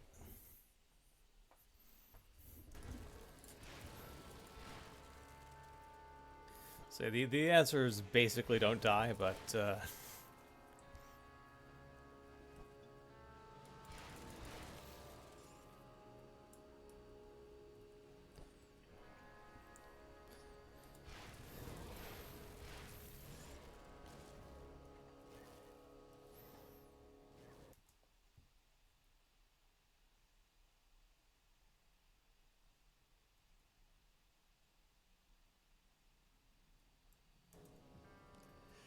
Steps of Torment is fun. It's probably my favorite dungeon in the game.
You better have a damn. I don't know. So, if you're serious, the Ethereum.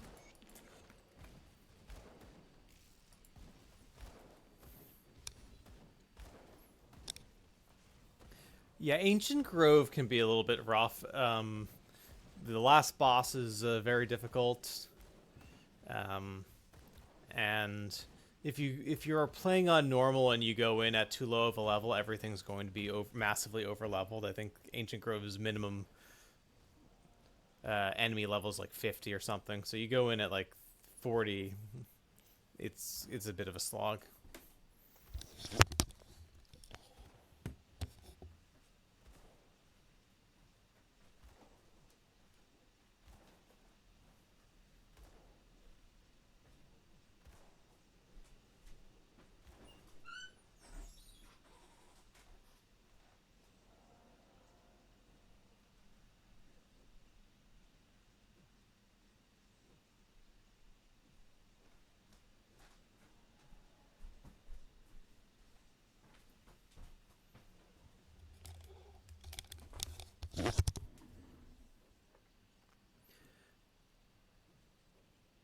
Yeah, that's true too, Kib.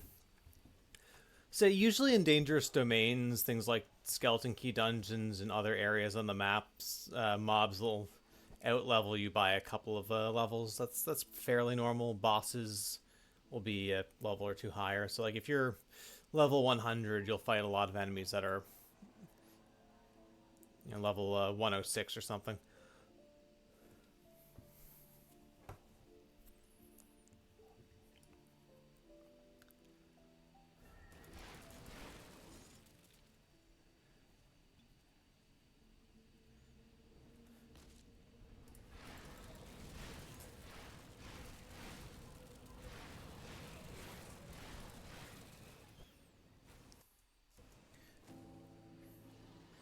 Yeah, Gargable's volcanoes are no joke.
All right, let's get the Steel Cap District Rift, and then we can maybe reset, try to farm Lunel Velgoth. So I would like to have that belt now, if we can get it.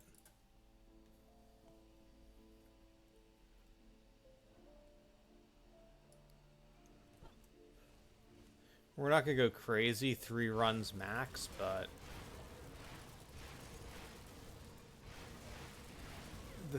since we have Abomination, which adds a bunch of flat chaos damage, and that belt converts chaos to vid, it's actually pretty good for us right now.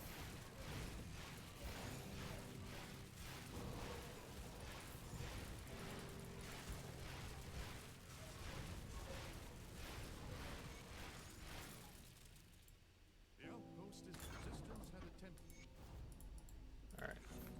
Let's get the last of the wagons, then we can turn that in and get our next set of quests lined up.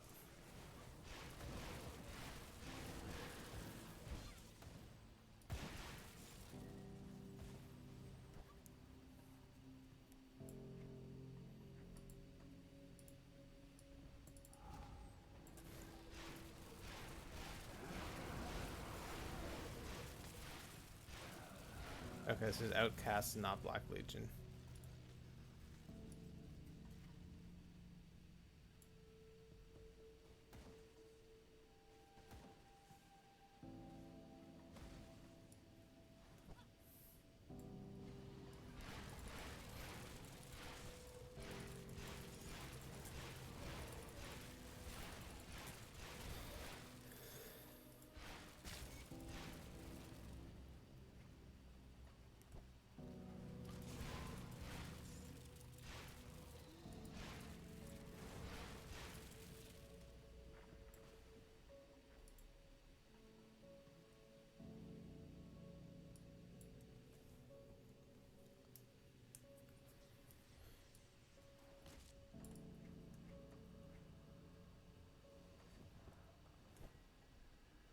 Go kill Turnox.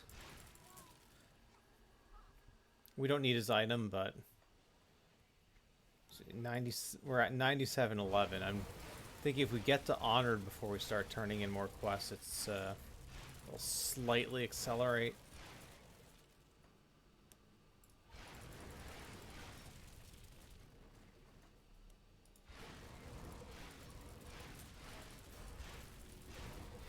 This also gets us to level 65.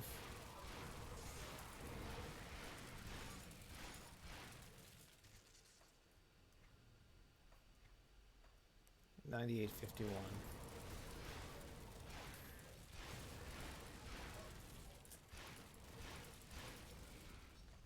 $98.83.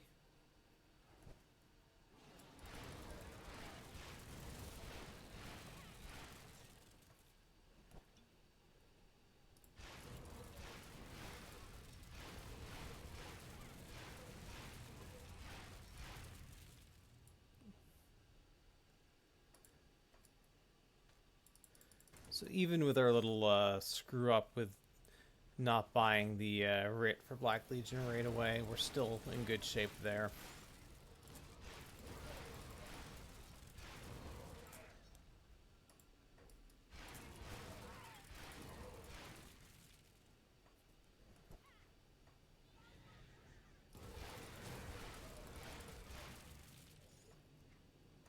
All right, 99.48. Like if we find one random elite,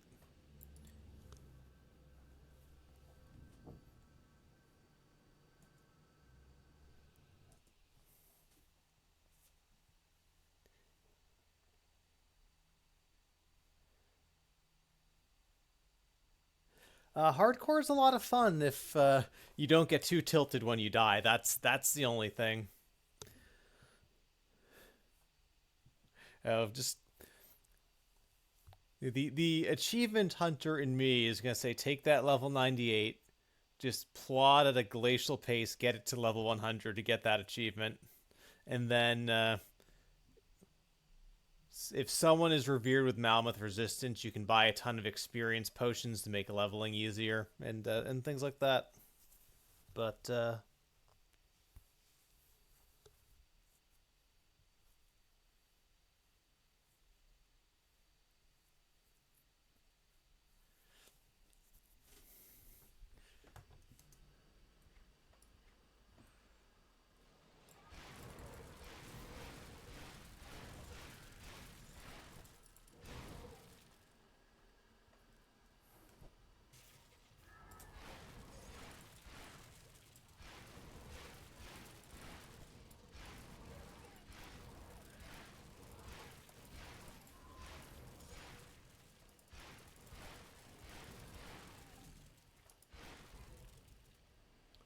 honored with Mammoth, nice. So let's buy that writ.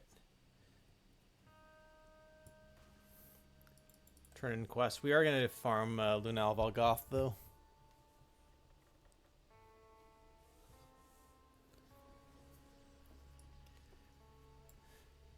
See anything you like? Iron Yeah, I think in general, Path of Exile is also less hardcore friendly. There you are. Well discussed. Well, good. Steel. Okay, let's talk to Ivanda.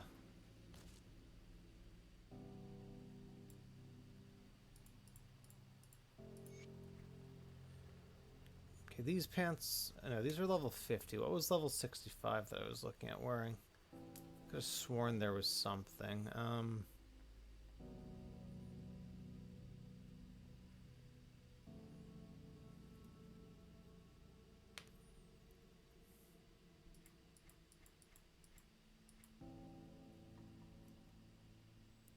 Okay, these are just really good defensive pants.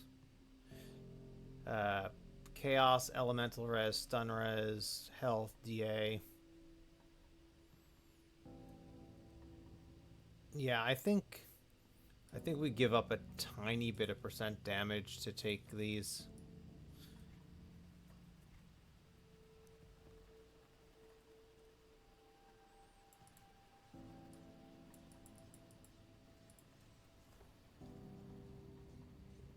Yeah, Vit Bone Harvest, and you do will these and you can spam it like Force Wave.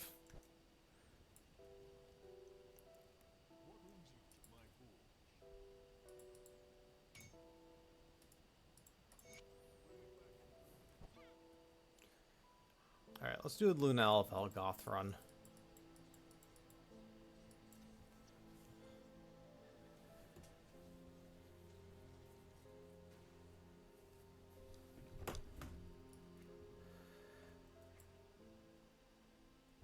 Chaos component I could switch out.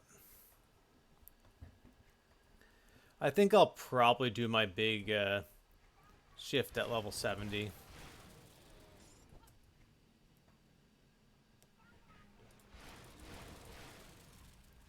'Cause once I kind of see what we can do with armor augments,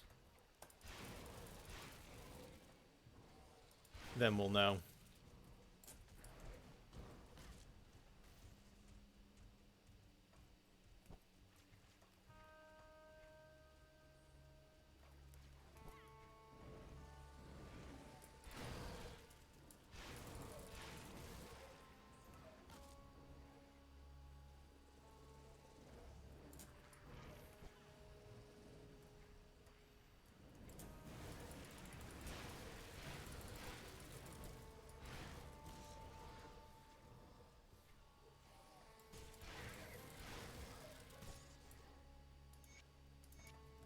I'm definitely more proactive about swapping out stuff on an SSF run versus low card to 94, but I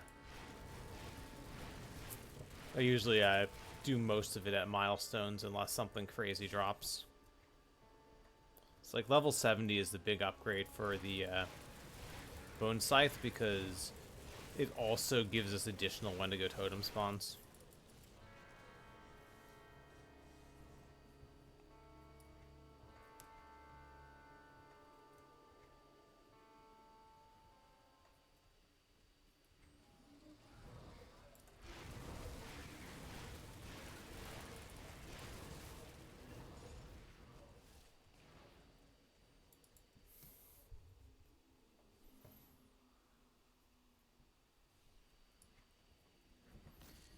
So hopefully he drops the Necro Belt, but the game does know I want that, so it's a fair chance we get an Occultist Belt.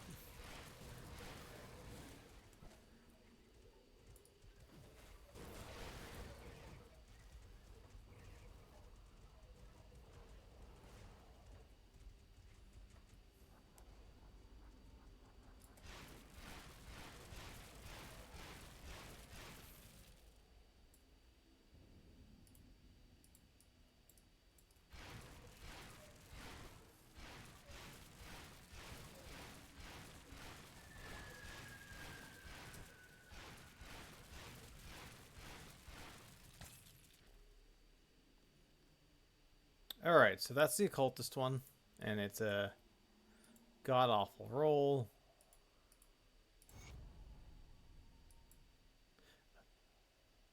Totally didn't know you get Black Legion rep for doing this.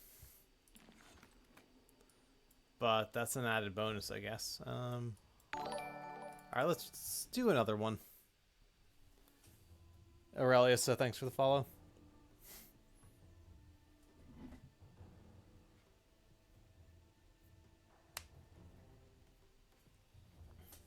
Yeah, SSF is I don't reset blueprints because that's just one hassle too far for me, but character found gear, when it's not frustrating, it's very satisfying to just build with what you find.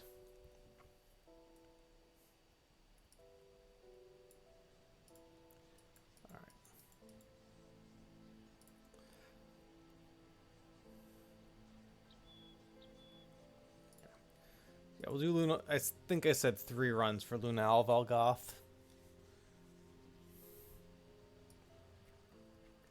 And we definitely did not, as G2 said, we did not turn on streamer RNG. We got the wrong belt and a bad roll to boot.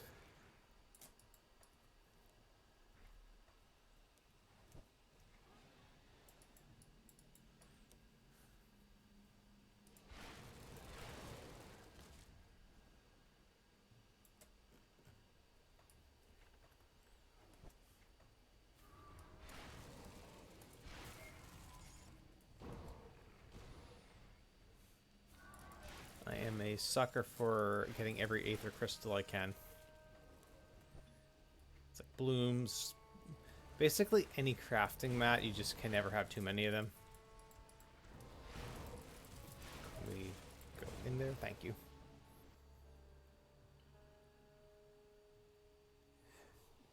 Yeah, Mountain Deeps is very, very good because you have the Sigil Shield, you got the you have a Bloody Pox thing, you've got what's the Sigils, Bloody Pox, obviously Bone Harvest, and I think there's the Ravenous Earth is the other one.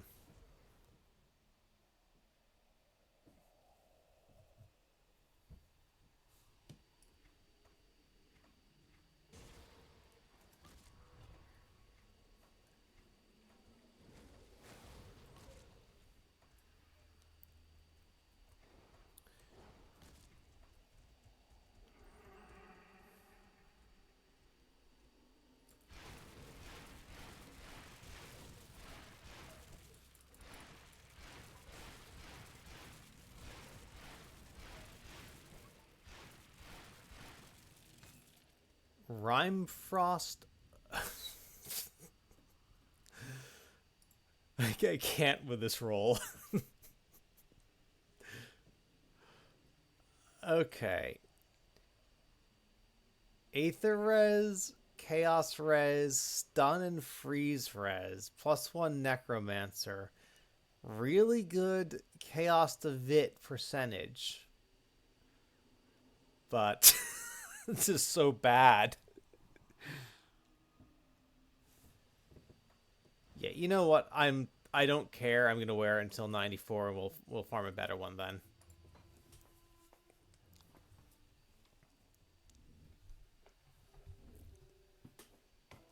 We just have to get to level 70 to wear it.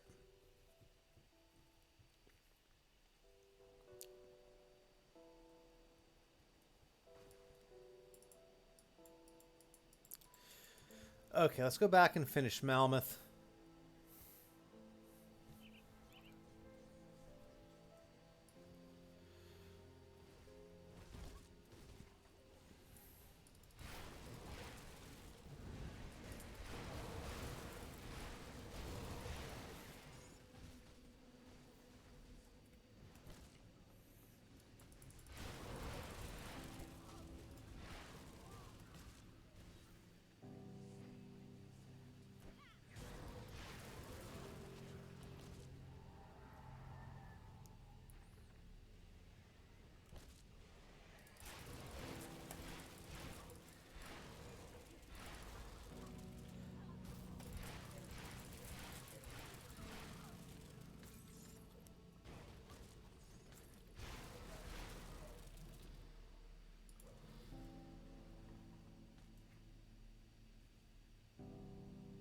Well, it's not good impervious, but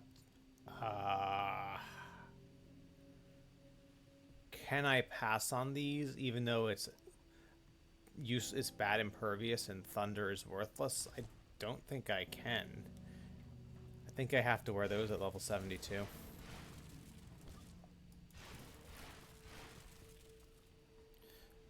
Too many good resistances.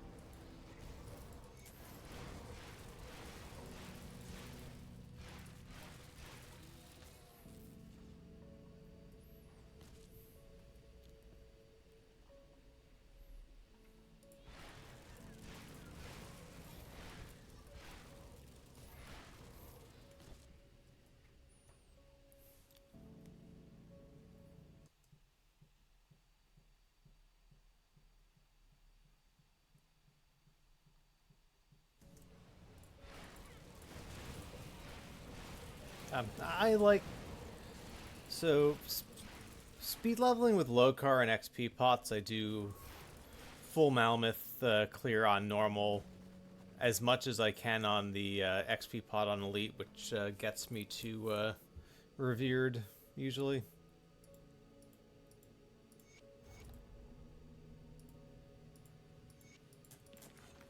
Although I typically go to Ultimate probably later than a lot of people on speed running. I'm usually around level 80 to 82 when I go to Ultimate.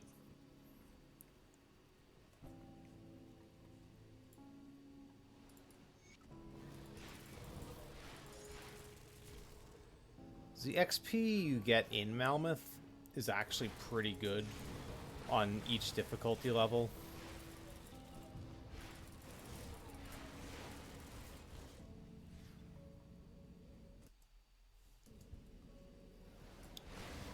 Yeah, Rekt likes to minimize his time in Elite. It's one area where we have a slightly different approach. Although I think Rekt has definitely in the past done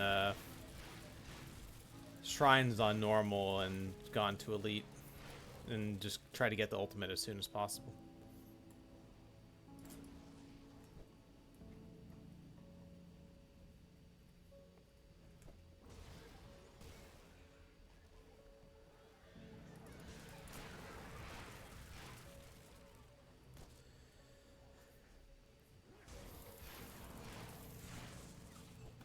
I do think my position on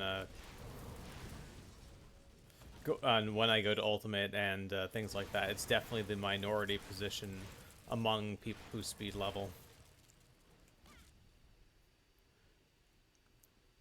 But I've found if you create a system that works for you, that you can reliably and efficiently execute, that's probably going to work better than something that could theoretically be better, but you're less comfortable with.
Yeah, you definitely can do it that way. Good work out there. I like just like I run 1 to 6 on I do the lore note trick and everything for low car, get a quick level 33. Axe 1 through 6, I finished Mammoth on normal. 2 hours on Elite, which typically gets me into Mammoth, but not all the way, and then switch over to Ultimate. Although a lot of times, if I'm making good time, I just stop Mammoth at after doing the Black Iron docks. Captain Wilford tells I was wondering. I'm talking about I think the advantage of that is you get a bit more rep developed, which means you don't have to farm rep if you need augments or anything like that later on. But I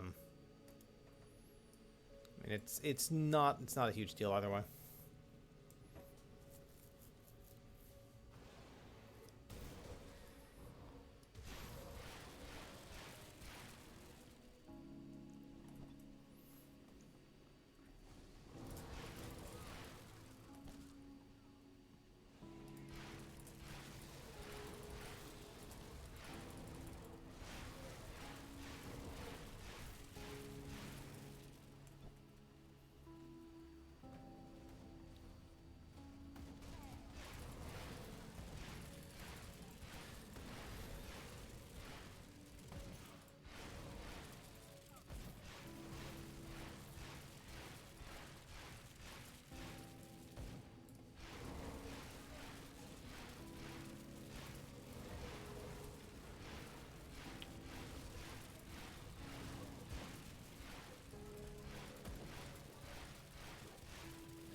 was the mission a success? Yeah, the faction mandates will definitely help with rep, and you do get a certain amount of rep just for killing mobs.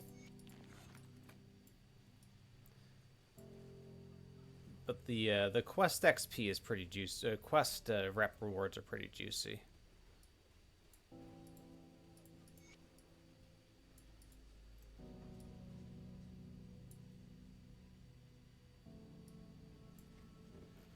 Let's see, where are we? Mammoth resistance 14.8.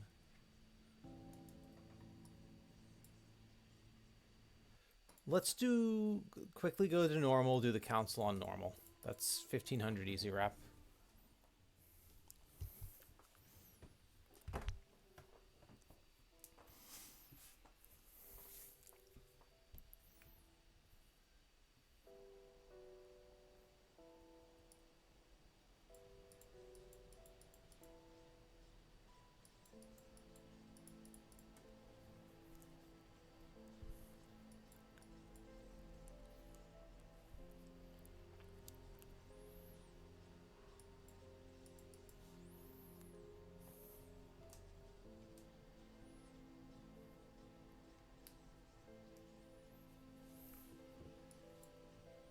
Well, back before the city fell.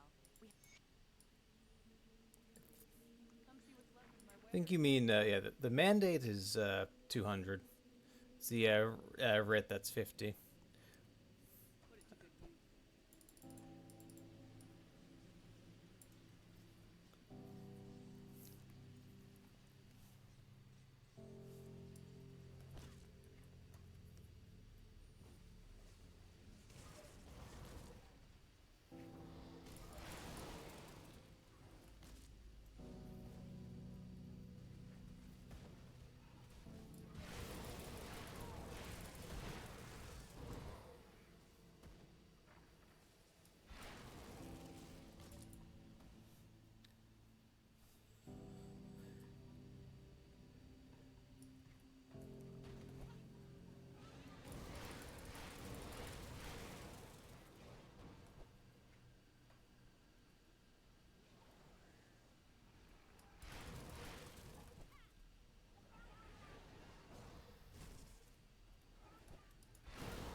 Chosermen been banked good. With them gone, Nice quick 1500 Mammoth for rep, and let's go back to Elite.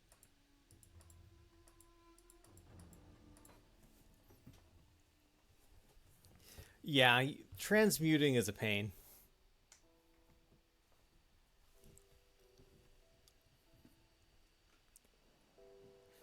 I mean, it's fine if you have unlimited iron and the rare map, but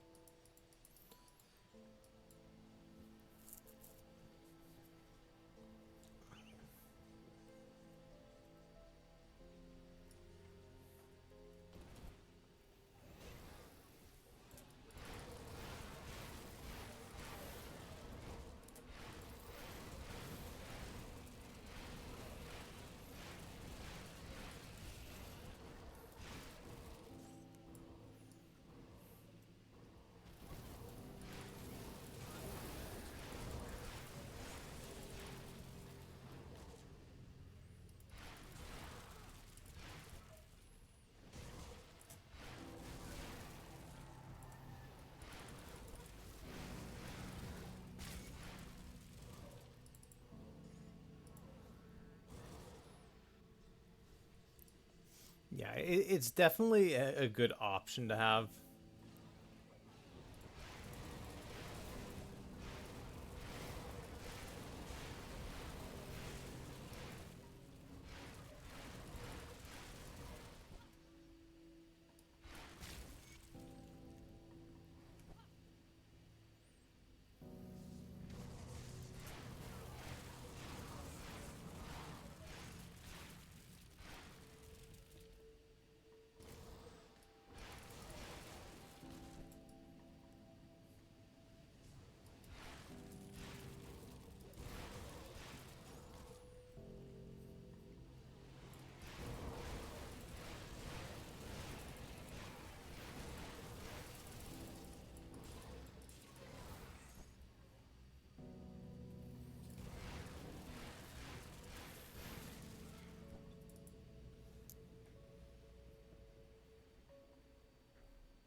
Yeah, SR on normal is fairly safe.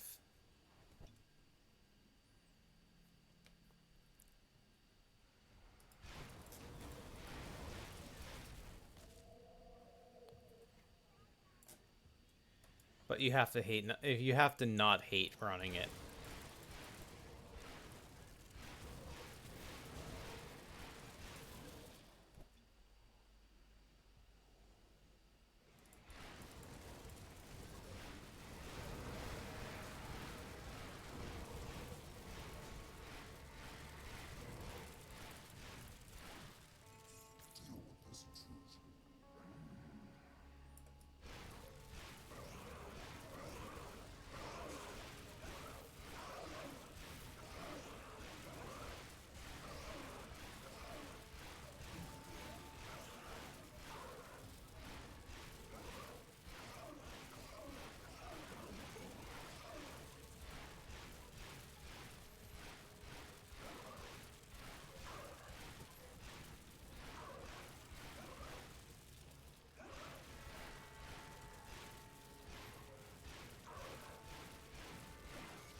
I mean, I think the most common thing I've seen Tuma say in my chat is fuck SR.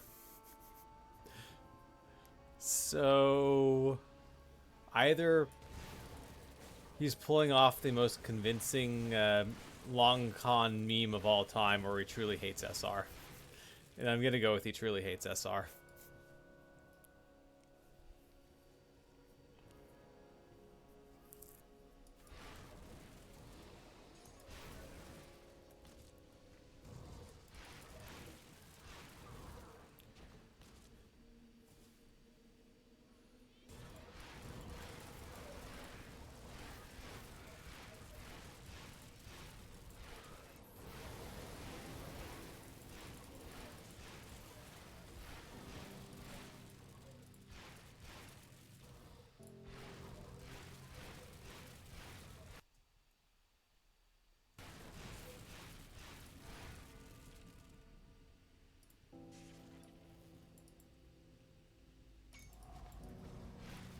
I mean, it's not the most engaging mechanic. Endless, just increasing scaling maps.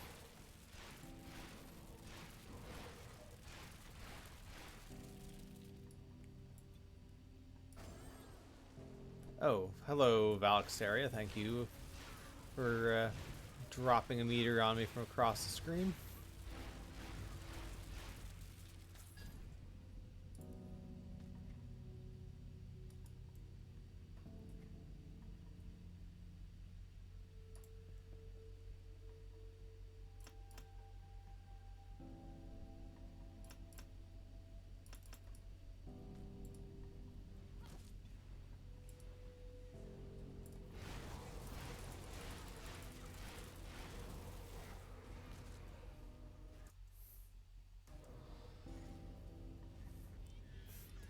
And the funny thing is, I actually like SR. Like, I understand why people don't, but I enjoy it, and I enjoy using it as a testing ground for characters to see how far they can push.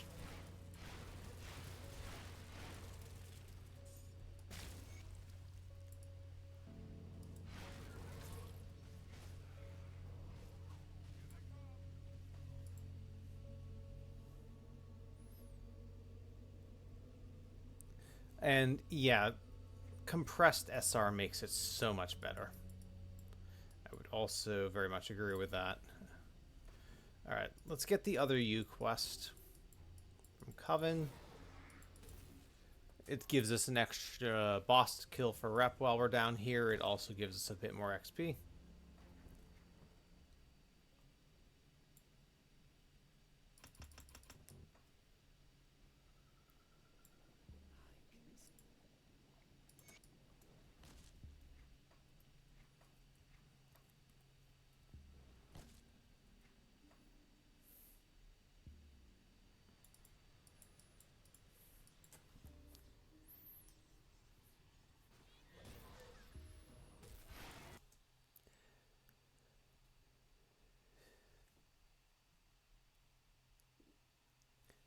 Yeah, the turrets and traps in SR are annoying. I will definitely give you that.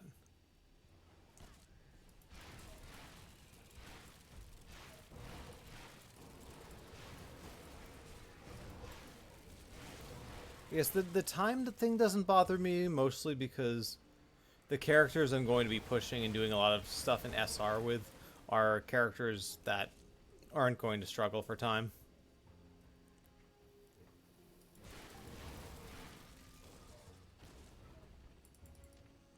But it's definitely anti-exploration. You're just pushing to kill enough mobs to get to the next level.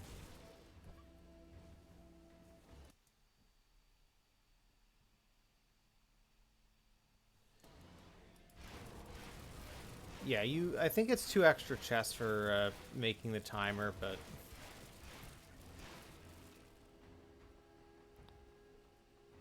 if you're not making the timer, unless you're just trying to get certain blueprints like the movement glyphs and things like that, or you want to farm Nemesis MIs without fighting Nemesis, which I guess you can't do because you do fight the Nemesis in SR.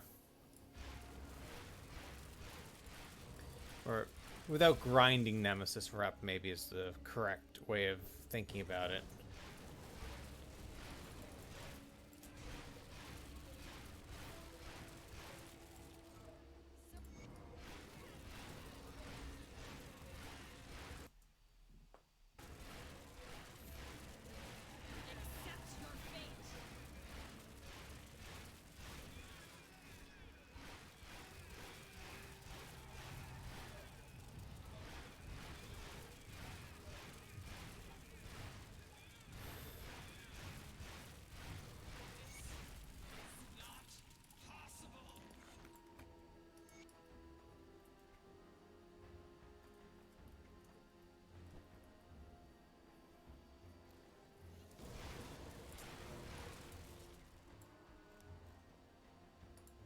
Okay, Malmoth is 18.3. Black Legion is 23.1.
the councilman? Good.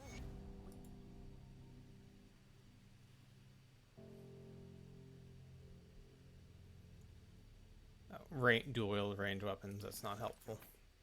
So it is finished then. With the demise of this fiend. All right, 23-8 for Black Legion. 22-7 for Malmouth.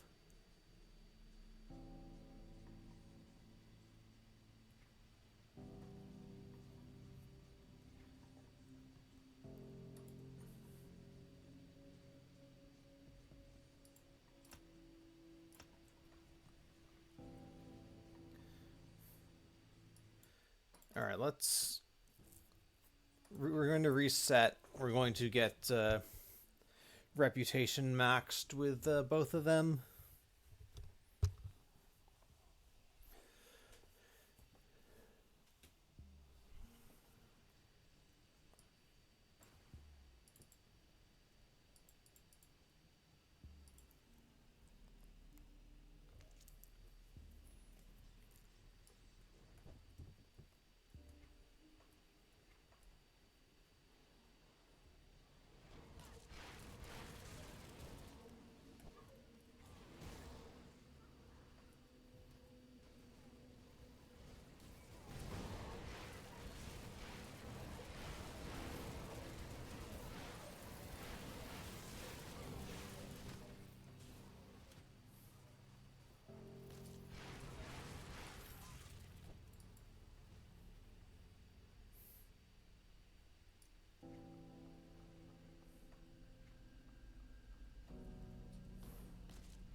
Pushing for the XP pots, exactly.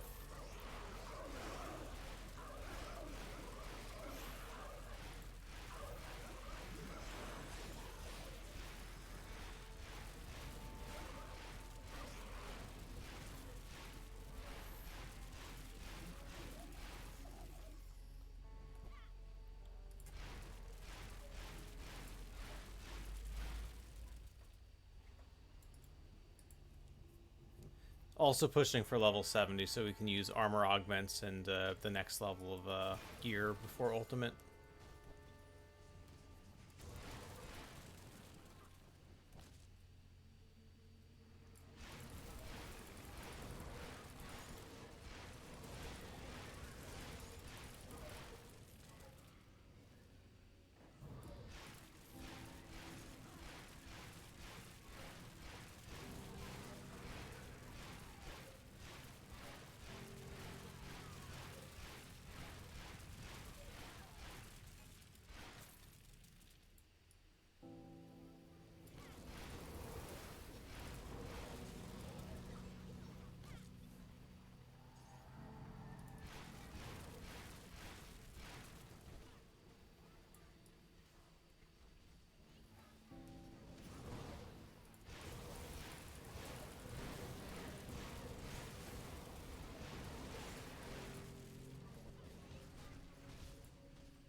revered with Black Legion.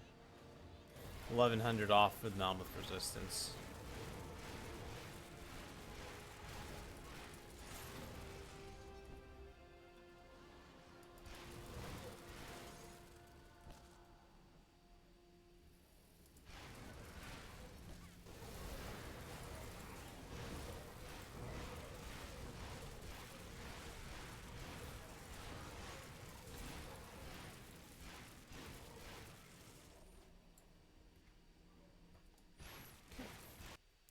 Reset.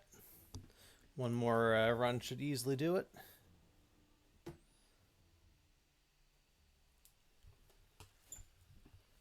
Nice. Well, that's one piece of gear to find. That's not that bad.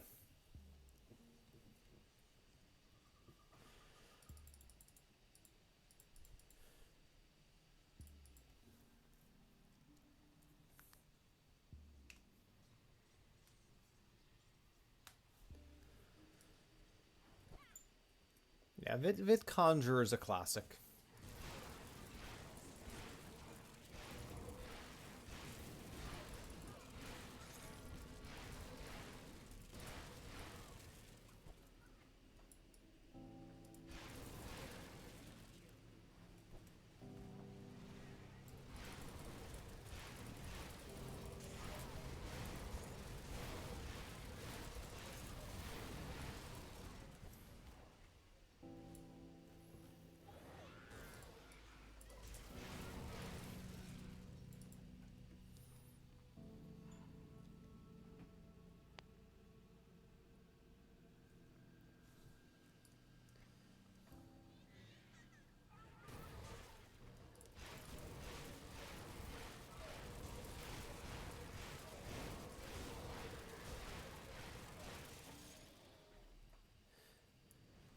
Yeah, crafting will get a bit expensive unless you have a crazy stash built up.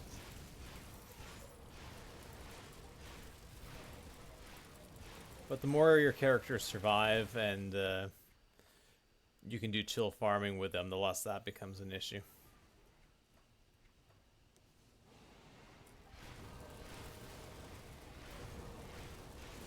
Level 69.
Alright, we're almost there. We just have to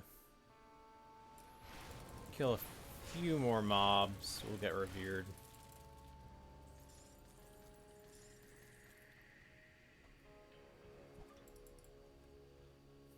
It's like literally one elite. Or just wreck some trash.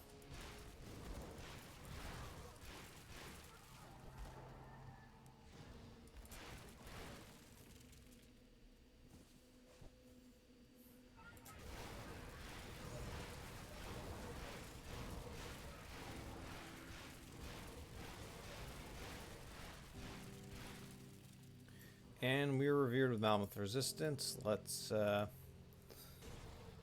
take care of buying some XP pots.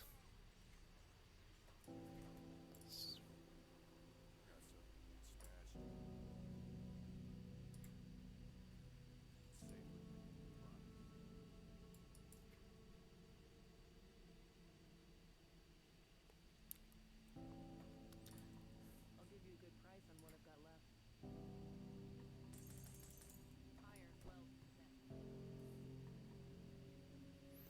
All right, what can we sell? Anything you like?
Alright, Black Legion 2. Buy their augments.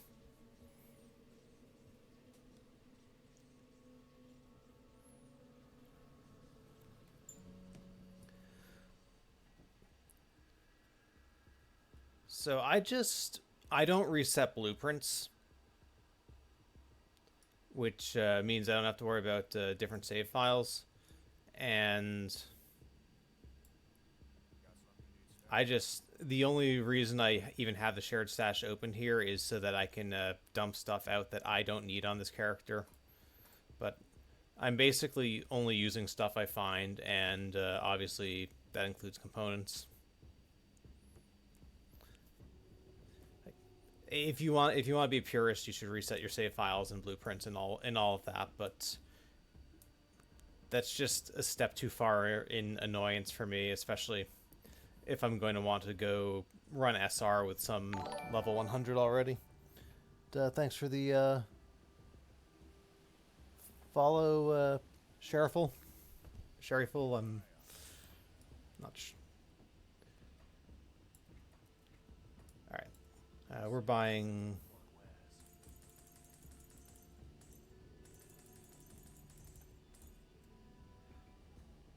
That should be good for augments. Okay, Outcast I'd like to get more rep with, but I think we're gonna have to wait to farm Outcast a bit.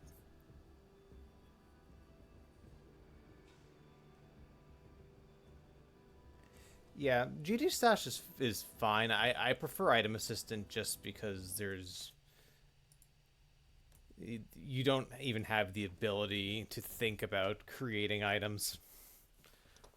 I like to think I wouldn't, but the temptation being there is something I prefer not to deal with.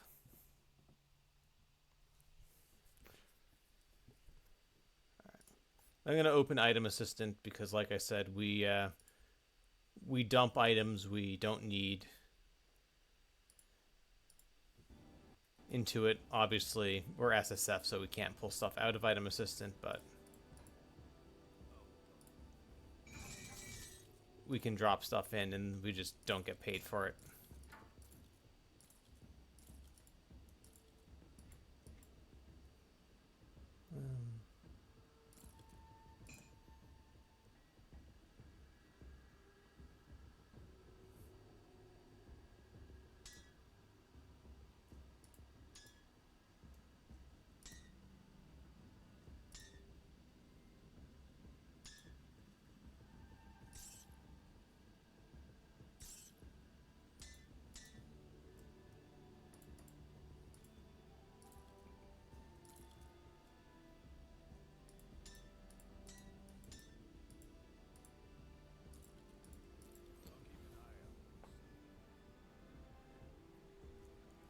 Yeah, exactly. That's my view. That Item Assistant is just a way to do the same thing without any possibility or temptation of trying to cheat.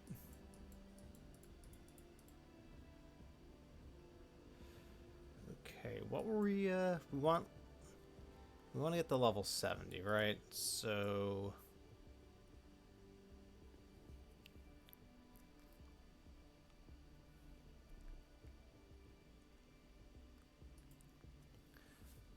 let's do some Coven quests. That'll get us some of the way there.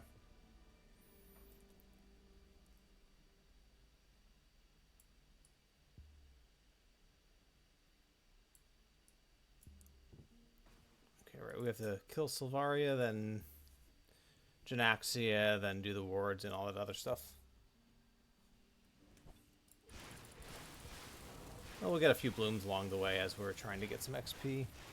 We also do need to farm up some weapons. I suspect we'll do some get the level 70, do a tiny bit of farming, put some new items together, and probably end there. I don't think we're gonna have time to do ultimate today. And then some gone for about a week starting next weekend. This build's going to have to be finished on Thursday, so we'll Tuesday I'll make a judgment call about whether to stream a little bit longer or not, and then obviously Thursday we'll stream until we kill Lokar or until we rip. I don't think we'll rip, but you know, it's always a possibility.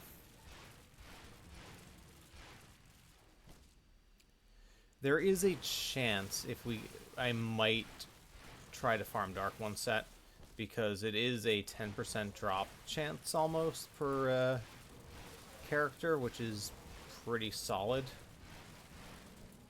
The only thing is it's not transmutable, so you do have to get each of the mobs to drop their piece, and it is a dangerous area. But if we can get Dark One set, that's going to really make this build take off. And I do think that with a bit more time, that's something you can probably do on SSF. You just have to be careful in that area.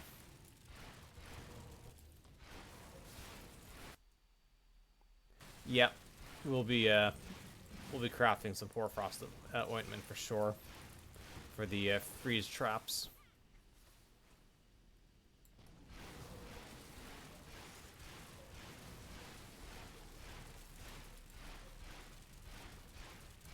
Let's see, what's our freeze rose now? Oh, 0. Yeah. Hoarfrost ointment, definitely.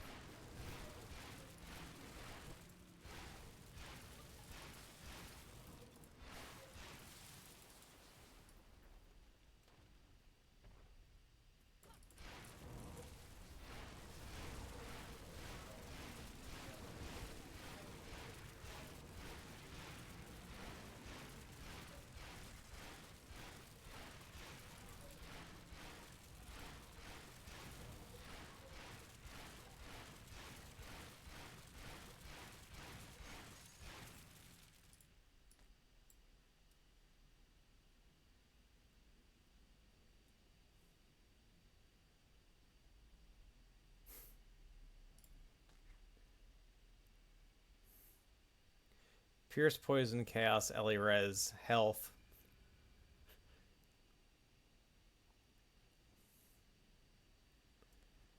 Like, these are kind of an insane drop for SSF if we need resistances.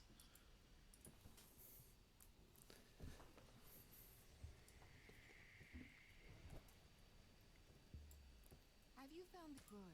You will find.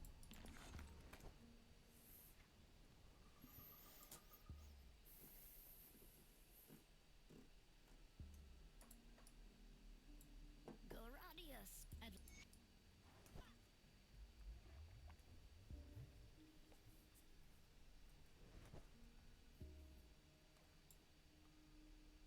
So we need 280,000 XP to get to 70.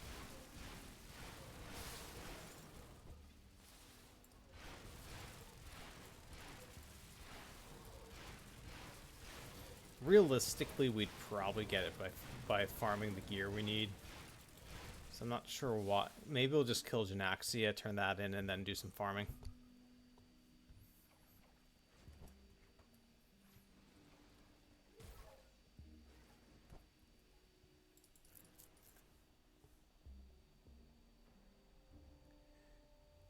Yeah, they added Chaos Res to the second node of Curse of Frailty, and I think it was the most recent patch. Along with Vit Res to the Nightblade Veil of Shadow RR, and Spectral Wrath got Cold and Acid Res Shred.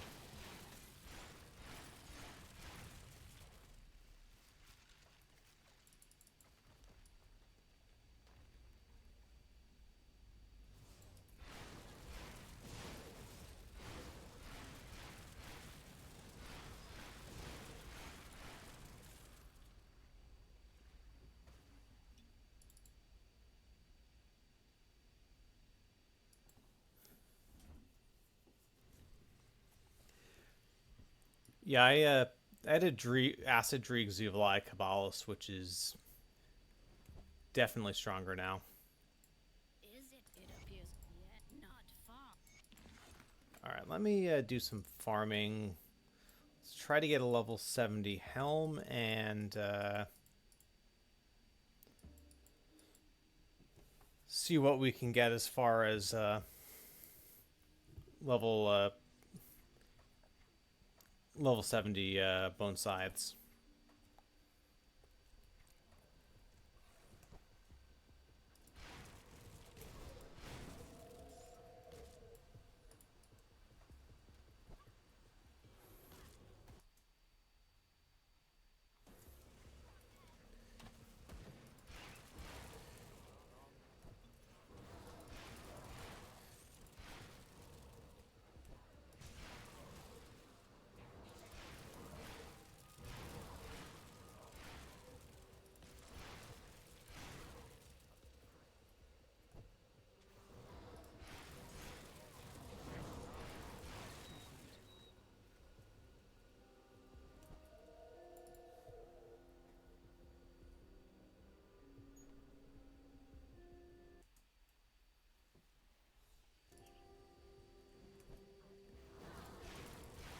One sec, I'll take a look after we kill Ravok here.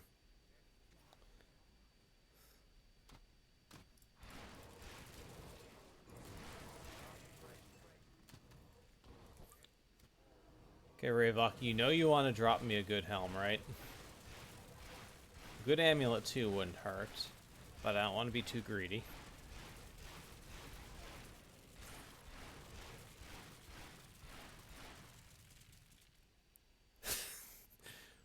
Well, he's clearly mocking me. All right, let's go take a quick look at this Grim Tools level 100 Kabbalist.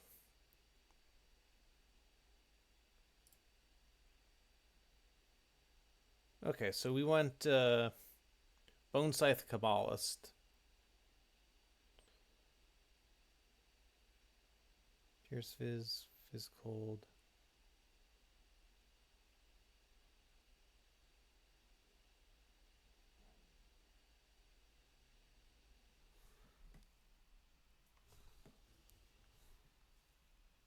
Wait.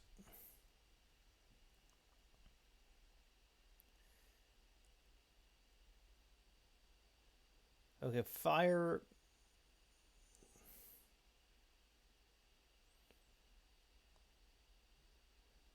Okay, so you have a Chaos Bone Harvest conduit. Sure.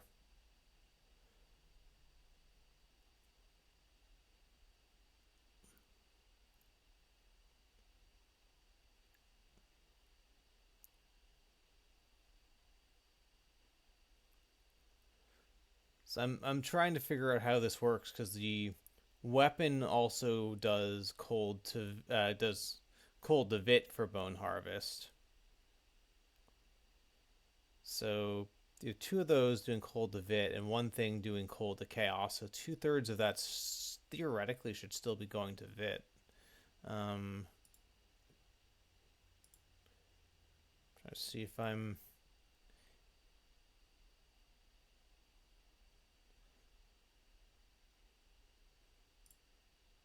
Okay, so you have vulnerabilities, which makes sense either way. Okay, Aldrich Fire, Dying God, and Revenant makes sense on a build like you've got the classic double chaos setup.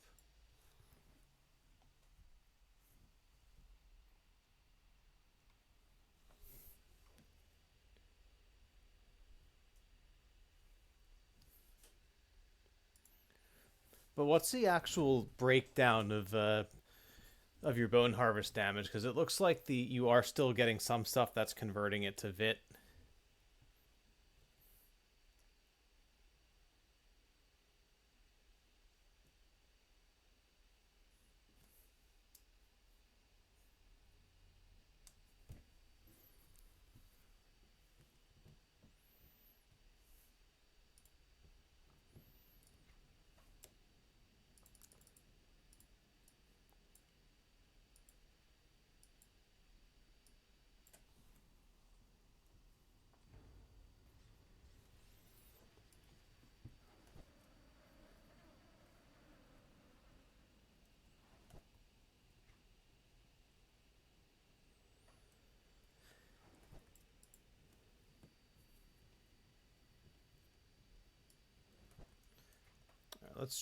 let's try to get some bone scythes here.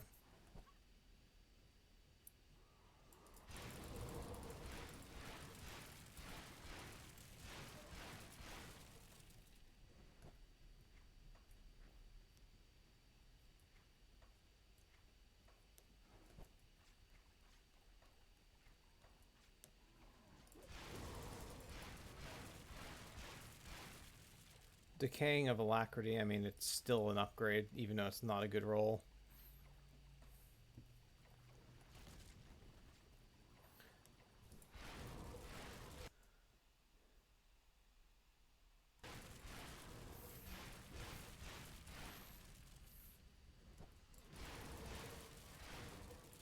Roll.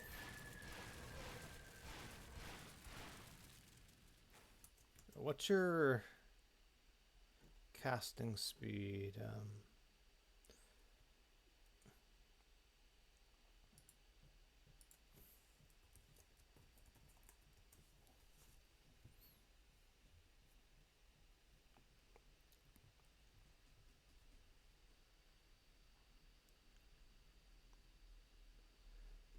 So the only other thing I can think of maybe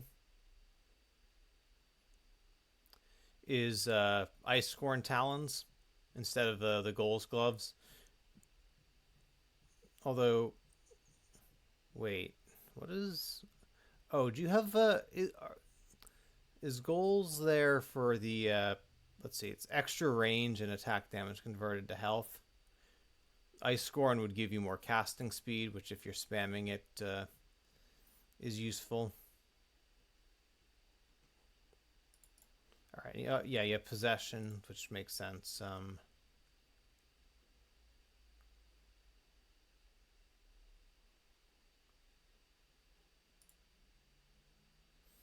But the casting speed might outweigh losing a couple points in Soul Harvest, because you get them back in Bone Harvest.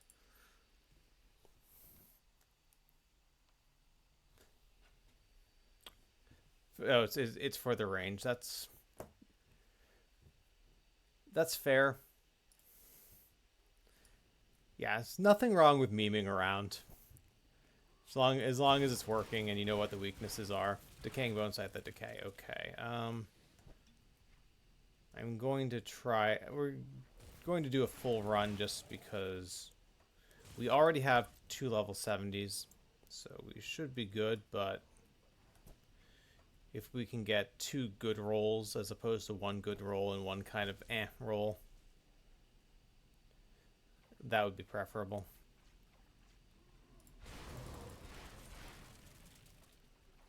I don't care about the totem right now. It's not what I'm trying to farm.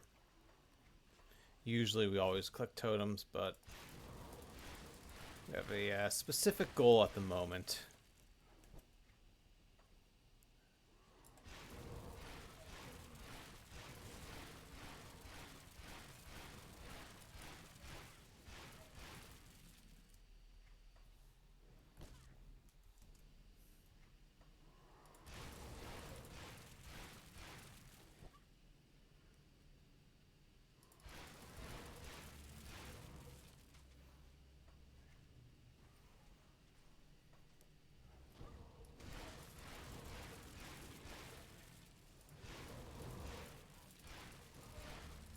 Decaying of double decaying of... Oh, that's level 55. Never mind. It looks good on paper from a damage perspective, but we're not going to get the extra Wendigo totem on a level 55 one, so it automatically is worse for that.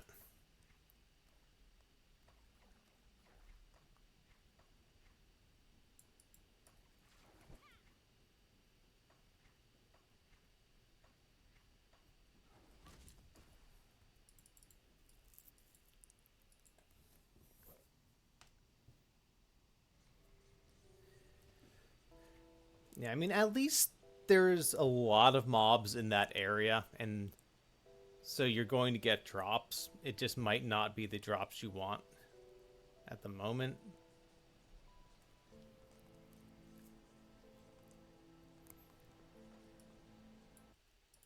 Alright, we're going to reset. We're going to farm Ravok a couple more times.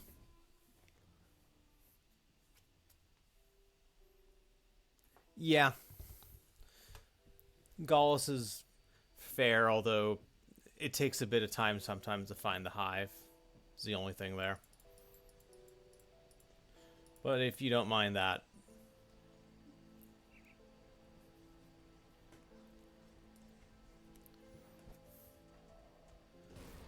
Okay.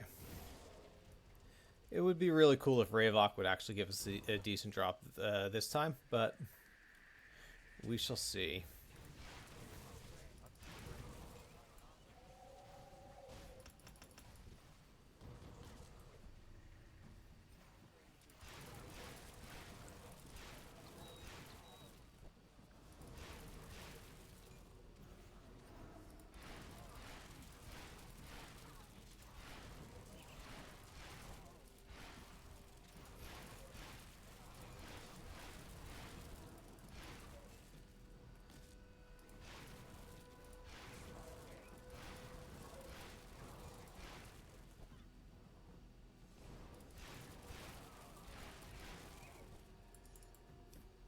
At this point, I mostly just want double useful affixes.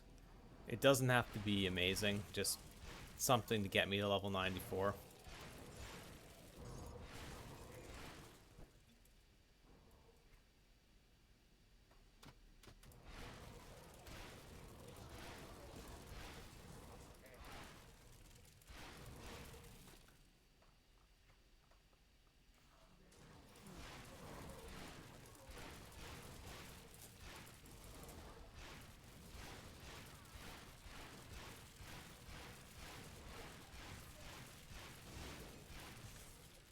Overseers of Readiness.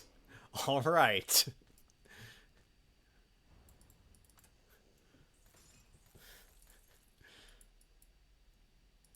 And all right, we got the hood. We got shoulders. We have a belt. It's not a good belt, but it's good enough. All right, let's go do the Coven quest, get to level 70, and put stuff on.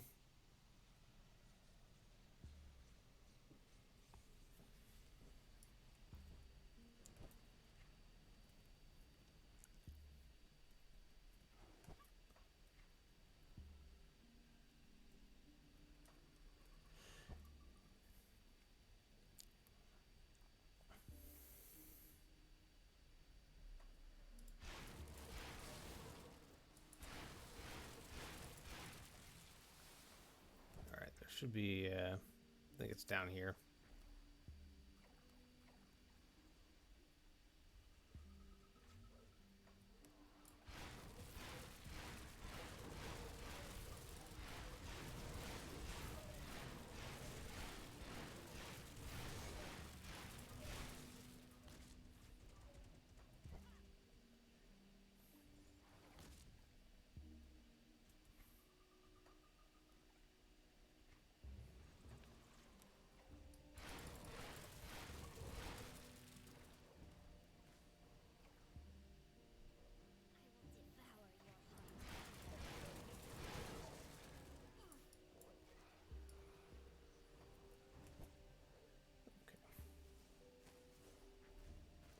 Okay, yeah, he's all the way a little bit further west.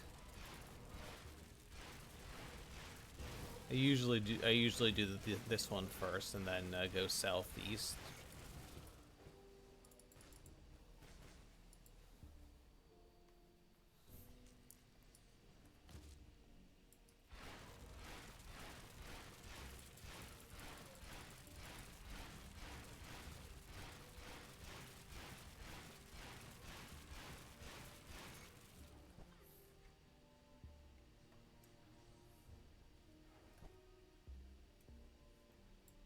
Have you got everything in?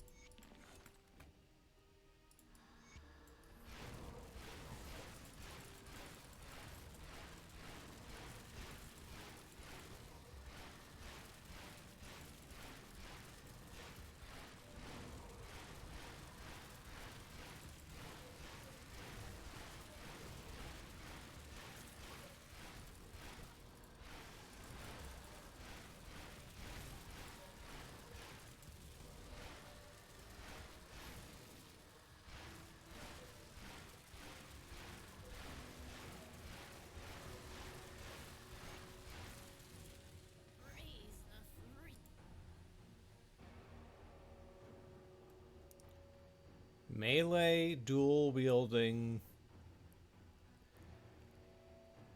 Alright, we might be able to craft Serenity because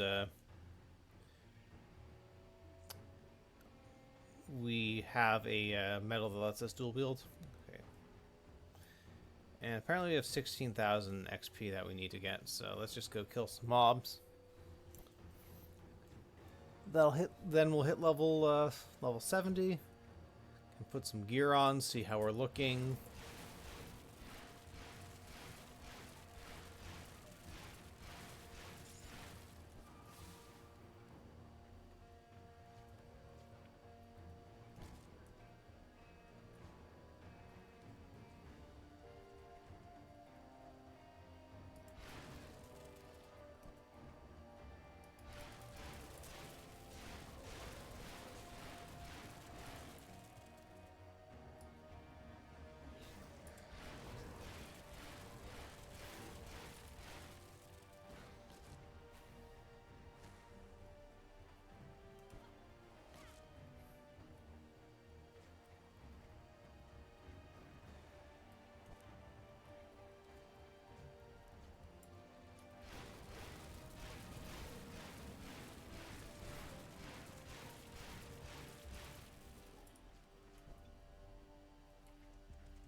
Yep.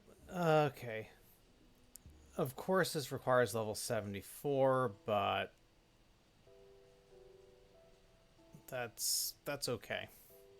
Because the Overseer's affix is a bit higher. All right, let's go here, here, here,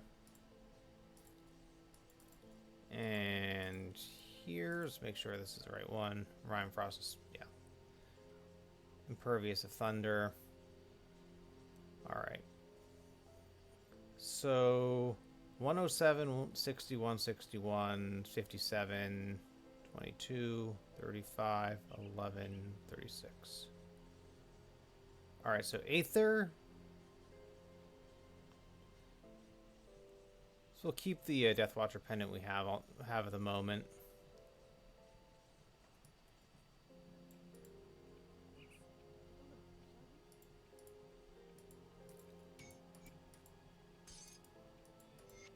Venom Salve.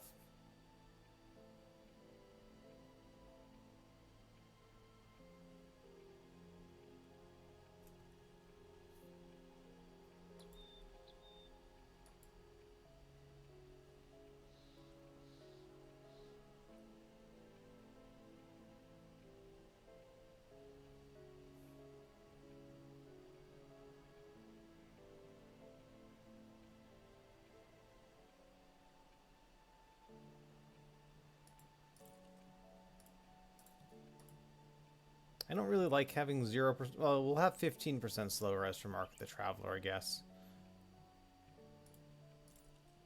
Yeah. This is a DPS loss. And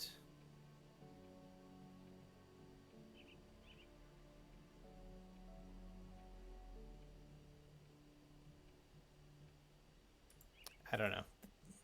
Maybe we don't bother with these boots.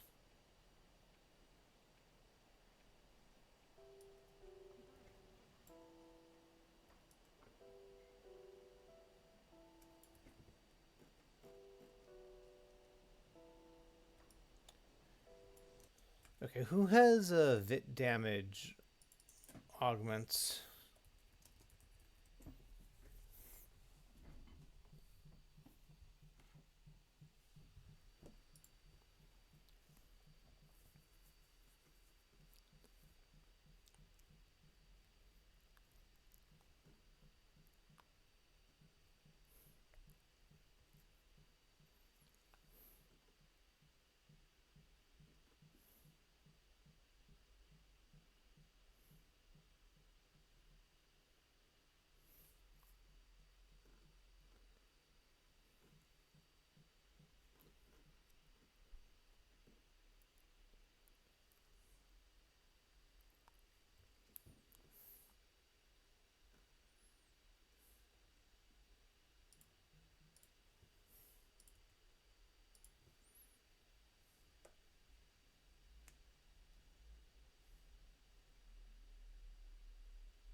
I guess we'll take Black Legion.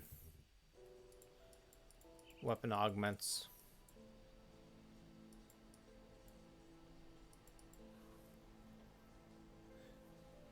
Yeah, Coven for rings, I think. It also... Well, we don't need the stun res, but... It's alright, it's still more damage. And we don't really need health.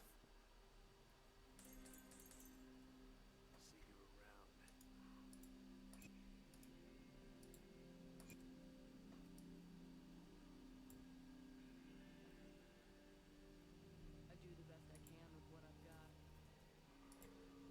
Do we just... Double up on hollowed... Do double hollowed fangs for damage. Bring me back any blueprints. I think that's reasonable.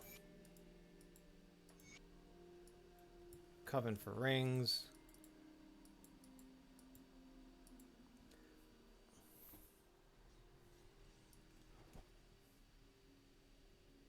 Come see what's left of my wares. See anything you like?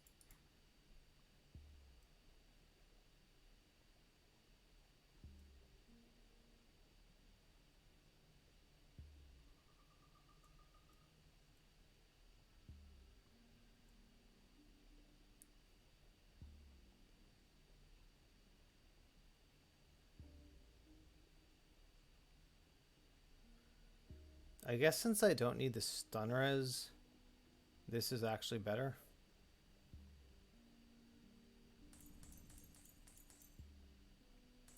Iron well spent.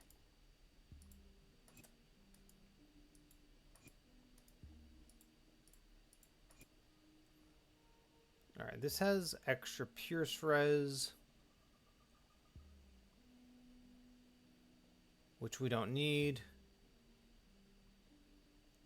Okay, Chaos, Vit, Bleed are all good now. We need some Aether.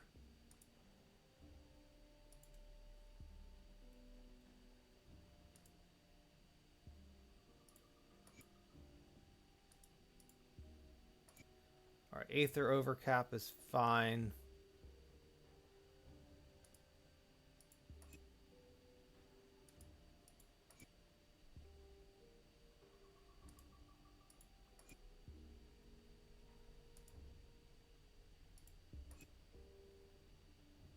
Poison overcap is fine. Maybe we do double scaled hide. Wait, we don't need double scaled hide because we are going to have armor absorption from overseers. Maybe just leave this without an augment for now. It's probably okay.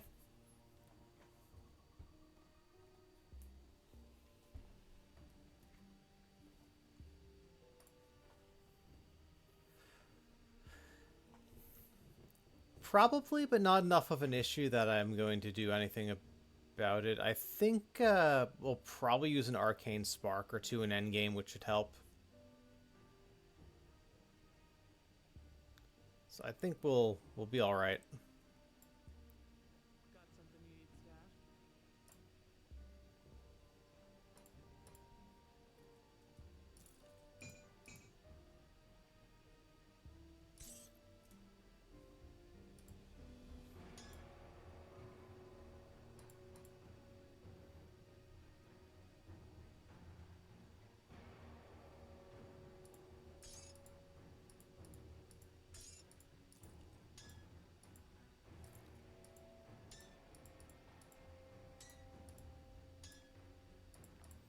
What's our percent fits? 1300. Obviously, that's going to get better when we have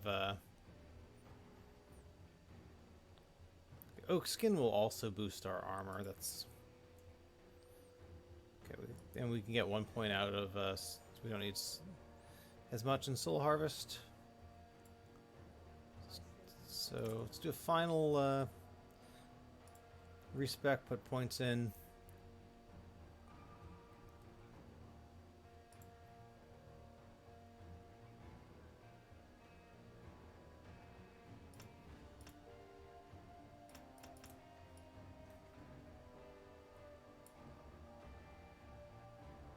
So DPS 58, and obviously when Soul Harvest procs, it's like 108.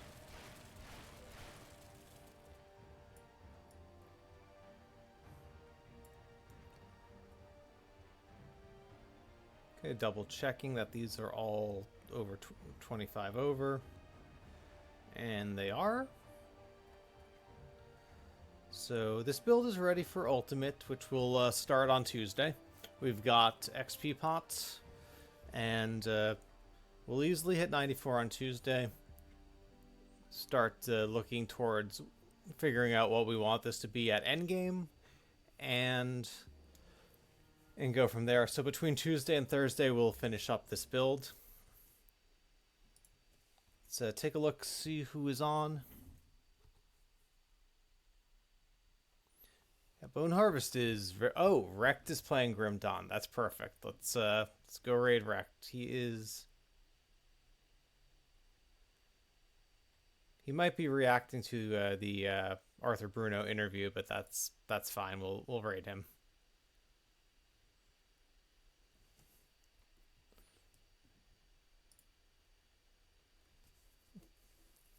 Appreciate you guys hanging out. Thanks for Susie and Slick for the subs. Thank you guys for the follows. And let's go say hi to Rect.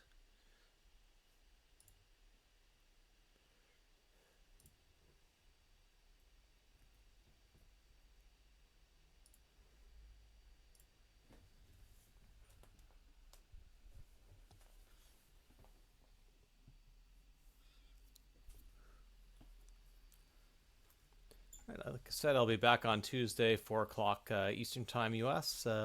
Till then, have a good weekend, and I'll see you next time.